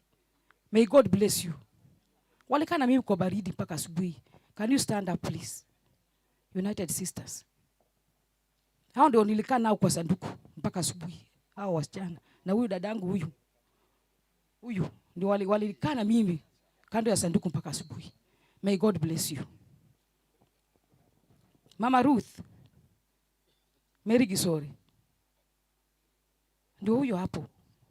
Anatoka kikuja ni shopping amebeba. Unaendelea aje hapa? Sasa naambia niko na wageni sina kitu. Sina chakula. Hao ndio walikuwa wananipea support. Ameshatuma M-Pesa.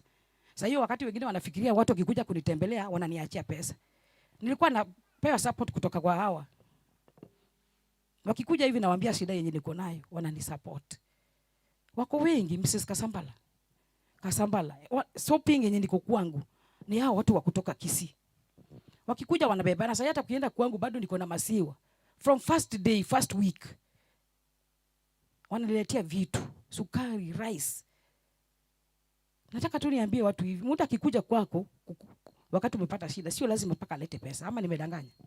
Mtu anaweza kuja bila pesa, bora tu akuje akufikie karibu. Sio pesa amekuletea. Kwa hiyo mkiniona hivi, msidhani wenye walikuwa nakuja kwangu wote, mpaka kutoka Kuriani. I have friends. Mwaisikia naitwa Mama County. Si mnajua naitwa Mama County? Hey, Mama County. I have many friends. Kwa nini naitwa Mama County? Nilikuwa natamani sana hata mimi siku moja nikuwe a politician.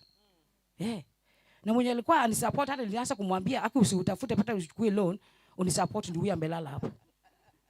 Kwa sababu nilimwambia mimi sitaweza, salary yenye napata iko chini sana. Utanisupport kwa sababu unajua ukinini policy mpaka utafute pesa. Sasa nilijua atanisupport hata siku moja hata mimi nisimame kama hata mama county Kisumu County. Yeah. Hiyo ndio ilikuwa ndoto yangu. Ndio maana naitwa mama county. I have many friends. Komiti ya nyumbani, asanteni. Leader wao ni Gideon. Baba Olga, asanteni sana. Wacha tu nishukuru tu watu wote. Maadhe, watu wa Lalrock. Wako wapi? Asanteni. Kuna siku mliacha hata envelope Maadhe alinipea. Asanteni sana. Hakuweka alinipea. Asanteni, nimeshukuru. Kanisa maru Maadhe Matin. Bedoke dona lemu. Jovos, asanteni. Asanteni sana, nimeshukuru. Tilo tema nonyone dala na.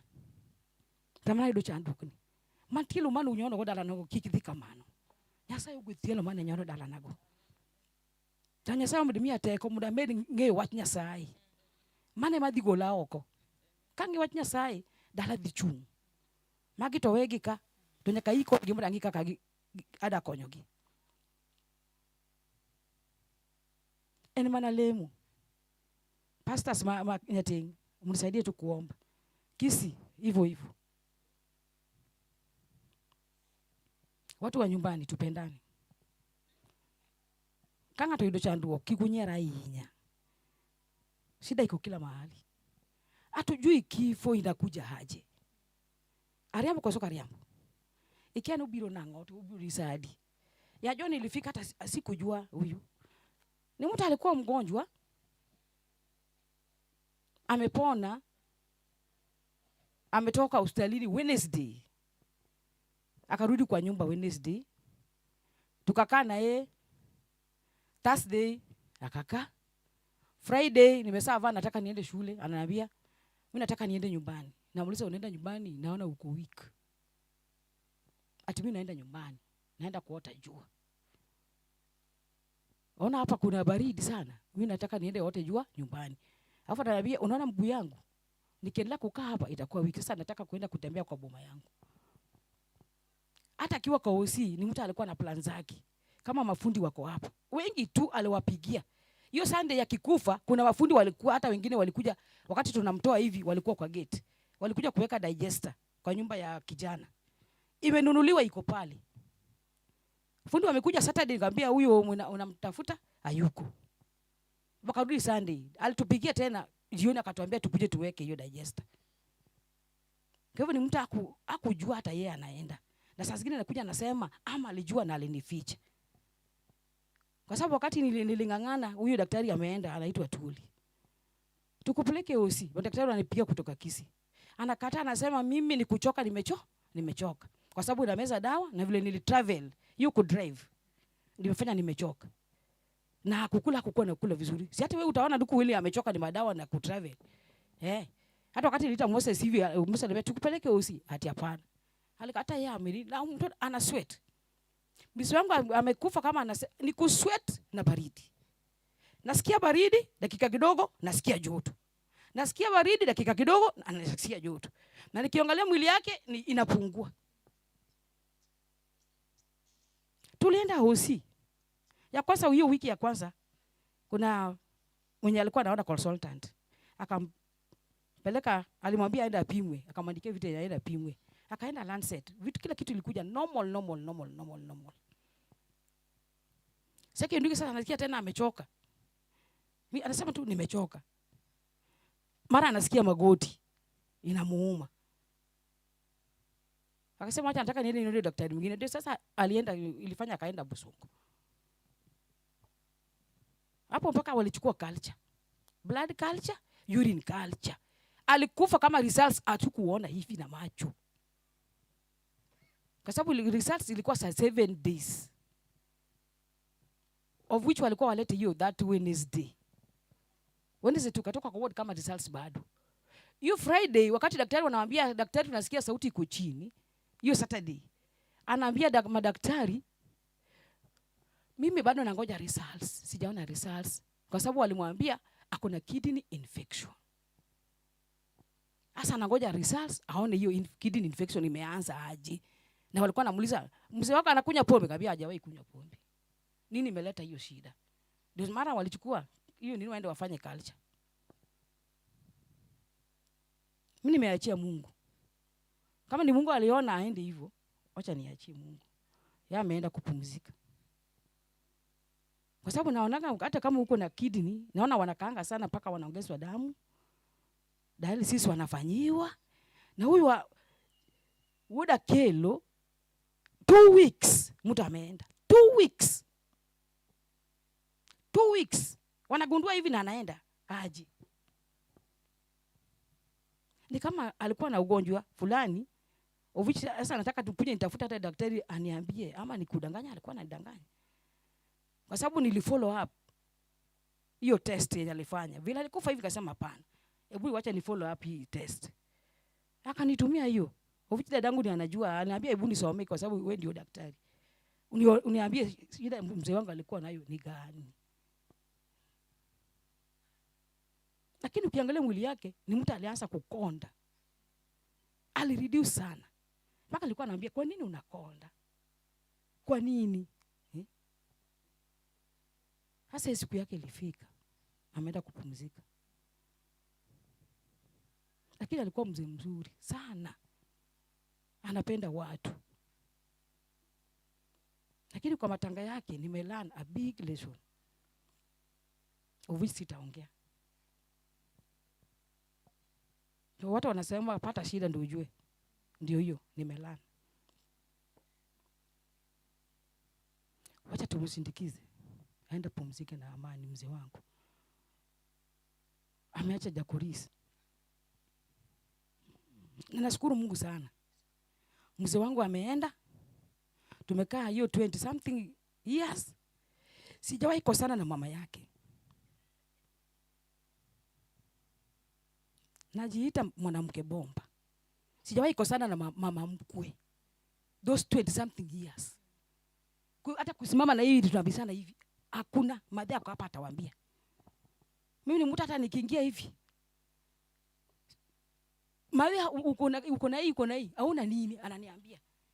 Na akiniambia siku hiyo yani mzee hata lala. Mbona mamako hana hii? Ende mlete. Wakati alikuwa ananijengea nyumba kama nyumba ya mamake nikamwambia hapana, enda kwa mamako kwanza utengeneze. Ndio kuja utengeneze yako. Na alitengeneza nyumba mpaka ikakua. Atengeneze kwa mama yake ndio kuja tengeneze kwangu. Na hiyo ndio alikuwa anafanya. Alipenda mama yake sana. Na mimi pia nilipenda Jakuris. Lakini na request. Mama Junior peke yake hataweza. You know the work I'm doing. Mlisasikia ni private. I'm earning less than 20. Niko na mfanyikazi pale. Sitaweza peke yangu. Watu waungane. Sisters in law. Huyu ako na wajukuu wako able. Wanafanya kazi. Tafadhali tukae chini tuone tutasaidia aje madhe. Tusiache madhe na msiache mama Junior. Bwanako alikuwa anafanya hivi na hivi. Sasa tumekuachia madhe. Tusaidie madhe sisi wote. I think mko hapa na mmesikia. Wajukuu. Kama unajua unafanya kazi na huyu unamuita nyanya, tafadhali msimuache. Tusaidie madhe. Tusaidie madhe hapa.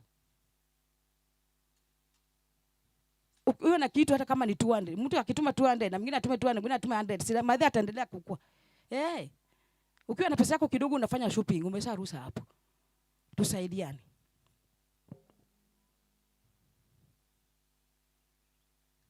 Nilisahau chief. Nilisahau kuambia chief of the area. Amenisaidia sana. Sio ameenda. Asante. Watu wa Uyugis, asanteni. Nimeona mmekuja sana. Mungu aendelee kunisaidia tu. Hiyo moyo ya kupenda. Ndio maana watu wamekuja hivyo. Mimi wanapenda watu.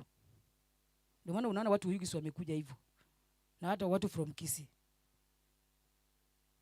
Mungu anisaidie tu. Nizidi kujua Mungu. kwa sababu ni upendo wa Mungu. Ndio maana watu wamekuja hivyo, ni upendo wa Mungu, si ati ni mimi Iska, ni upendo wa Mungu na ni neema wa Mungu. Ndio maana hii matangi imekuwa hivi.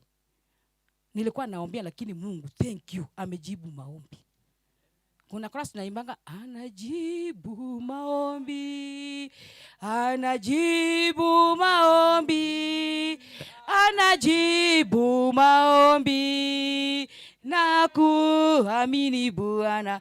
Anajibu maombi, anajibu maombi, anajibu maombi, na kuamini Bwana. God has answered my prayers. Nilikuwa naomba matanga ya iende vizuri, nataka nimsindikize vizuri, na naona imekamilika. God, thank you for what you have done for me. Thank you, Lord. Woda kelo osiepna jaufunyo na lunga nyaka ni jaufunyo odhigi kwe. Rest in peace. Jaherana, my love, rest in peace. Nitakulindia watoto wako, nitakulinda bomu. Naambia baba yangu, hata mimi nimetamani sana, sijui kama baada yako hapo, my father ndio yule. Hata mimi nimetamani sana kukaa nyumbani. Hata interview nimekuja Kisumu sana. Huyo she is my witness. Kama ni interview nimekuja. Ningekuwa nimekuja kitambo. Tumengangana kutafuta kazi. Kazi sijapata. Na siwezi danganya na kuweza kuja nyumbani kukaa nyumbani na sina kazi. Mkinipea barua hivi, siku hiyo ndio nitahama. Barua hivi kwa mkono. Kwa hivyo kama politicians mko hapa, mnaweza kunisaidia nipate kazi. Well and good. Hivyo ndio nitasema. Na nimesema kama babangu ako baada pale anasikia. Sitaki kudanganya mbele ya Mungu, and I'm a Christian. Yeah, I'm a Christian and a strong one. Mkinisaidia nifaulu nipate kazi Kisumu, I will be here. Wacha Mungu alinde Jacoris. Mungu linde Jacoris. Mungu atulinde. Mbarikiwe, mkienda nyumbani muende salama. Thank you all for your support. Hata kupata nafasi yenu kukuja hapa, hii ni neema ya Mungu. Asanteni sana. Bye. Asanteni sana. Kila mtu wave. Asanteni, mbarikiwe zaidi na zaidi. Asanteni. Thank you very much, Mama Junior. Now we are taking program back to the church so that we can proceed to the... Oh, sorry. Okay, sawa. Good evening. My name is Jinuga Athembo. I'm honored today to eulogize Dr. John Omondi Okello. Today, we gather here with heavy yet grateful hearts to celebrate the life of our beloved Dr. John Omondi Okello, a devoted husband, loving father, a cherished son, brother, relative, colleague, a friend. Indeed, it is a very true that if we had to ask how each one of us knew John, we will be here for a very long time. Early life. Dr. John was born on 6th February, June 1975 to Mama Gladys Okello and to the late Meshach Okello in Kalwach village. He grew in a loving family alongside his siblings, Millicent, Eunice, Benta, Ruth, Faith, and the late Jane, Agnes, Odhiambo, and Nelly. He was a stepson to Mama Celine and a step-brother to George, Moses, Irene, Otha, and the late Rhoda. Education.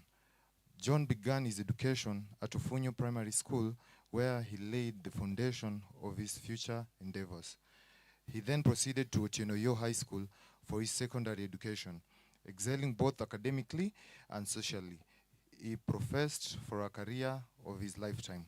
John was a supportive brother-in-law to Lydia, Doreen, Nicodemus, Winnie, Frederick, Jacqueline, Maclean, Irene, Imelda, Cynthia, Nick, Freddie, and Cyprus.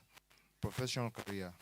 Dr. John love to humility began where he joined Port Reigns School of Clinical Medicine. Due to his passion and dedication, he sailed through and graduated. His first assignment was at Kehancha Hospital in Migori County. While at Kehancha, his dignified merits, commitments, and diligence saw him get transferred to Kisii Level 6 Hospital, where he served as a clinical officer and then rose to the rank of TB coordinator, a position he held until his last breath. Marriage and family.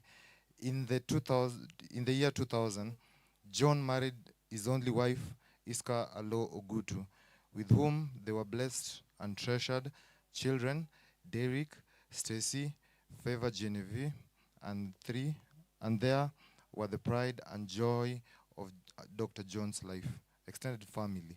John was a devoted family man who cherished his extended family. He was a loving son-in-law to Mzee Bernard Ogutu, Mama Jennifer Ogutu, Elizabeth Ogutu, Benta Ogutu of Bunyore School, Kanyango, location of Kasipul in Homa Bay County. Religion.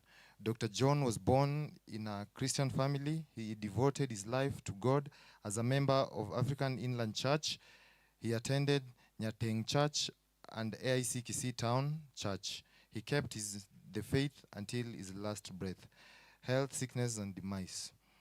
Throughout his life, Dr. John enjoyed good health. However, in May 2026, he began experiencing health challenges that started with malaria and later progressed to high fever, body weakness, night sweats, and episodes of feeling extremely cold and hot. He sought medical attention and underwent several tests, the results of which were reported as normal. After about a week, his condition worsened, prompting him to seek further medical consultation. He was advised to be admitted and spent a week at Bosongo Hospital receiving treatment. Although he was later discharged, his health continued to deteriorate. And on Thursday, 4th June 2026, he developed severe hiccups. Despite being extremely weak and exhausted, he drove home Kisumu on Friday, 5th June 2026, assisted by his son, Derek. He remained indoors throughout Saturday as he was still unwell. On the morning of Sunday, 7th June 2026, he collapsed at his residence and was rushed to Aga Khan Hospital, Kisumu, where he was sadly pronounced dead on arrival. Though his departure was sudden and painful to all who loved him, we remain grateful for the life he lived and the memories he left behind, the legacy and attributes. Dr. John will be remembered as a devoted Christian, smart professional, caring husband, a loving parent, and a dependable friend. His legacy of love, kindness, and dedication will live on in the hearts of those who knew him.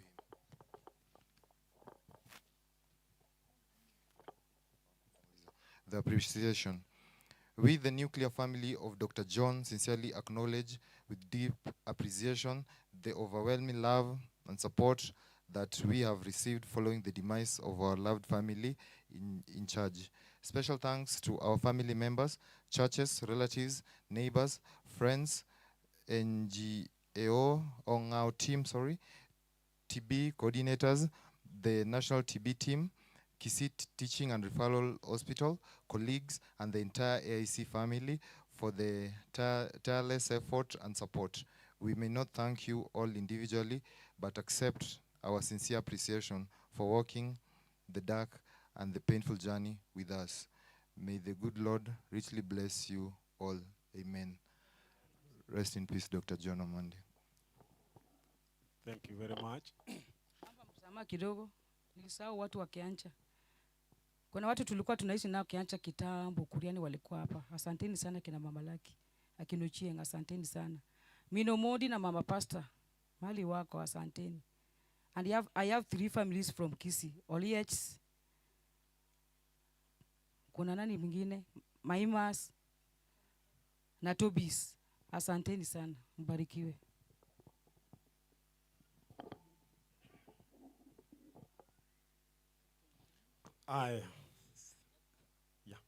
Now we are handing over to the church so that we can proceed where we are going to lay the body to the final rest. Thank you everyone for those who made it. You've sacrificed for everything that you used to support this family. us as a family, we want to say thank you. May God bless you. The little, the more that you gave, may God return in many ways. Doctors and everybody, colleagues, Jodala, may God bless you. Before you is a very humble man, Philip Anyol. May God bless you all. Thank you so much, Brother Philip, for taking that all time to assist me in this work of today. Allow me, I just want my contract is over. I want to hand over to the pastor who is going to do the rest of the work at the graveside. Mae samna nyasaye dwani mndu waike. Yeso paki. Kikwa John, mae sa. Mani nyasaye dwani mndu waike jadung John. Kumano, jatich nyasaye Reverend Ami thuolo mondo ikaw tijni gisani. Meanwhile, wadwaro jowete wa manyalo ting'o sanduku ni endi ka procession mwadhigo dhi nyaka dala ka John kamodhi ike. We need giant people.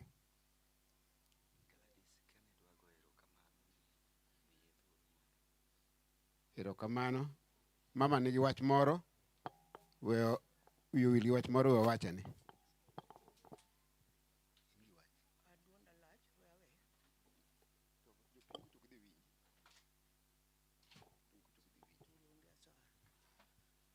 Jowete ruoth opaki.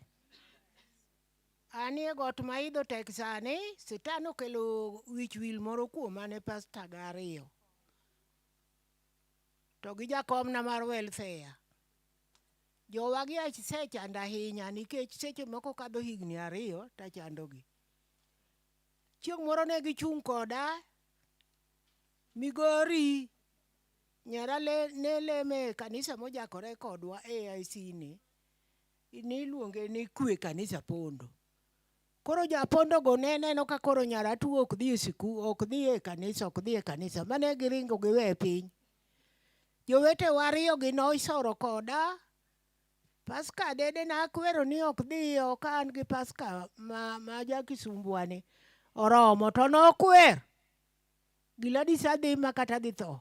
Kata dhi ninde koyo kuom hai maber. Nyara nyama se nong'ere kono oyudo Paska wadgi. Jogi koyo nochamo. Kagi akuro to gi akuro kagi sendisore chutho. Koro wadhi mane owanja. Satan okelo na wich wil ahinya nikech en got ma idho tek, got ma idho ni jowete. Ruoth opaki. Erokamano. Ere jowete wa makonyowa kowo sanduku ni makonyowa ting'o sanduku. Emwadwaro kende. Wadwaro ji ma kathin to bed kata jabere 8 kech gidhi wilore e kor wang' ayuka. Mondo wadhi piyo kabisa saa 12 oseromo. And this is the right time for us to bury our brother John.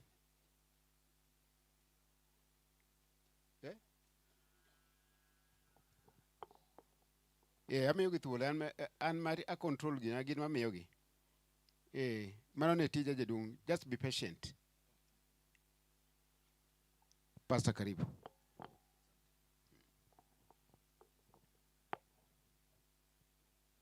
Amoso uno imore uru.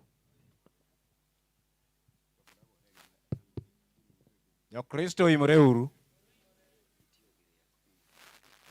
Wan gi program mar dhi ot mondo wadhi waik osiepwa. Mama itapani rwenyi. Ndo kati winjo duonda to kinyal ng'eni mano ng'a.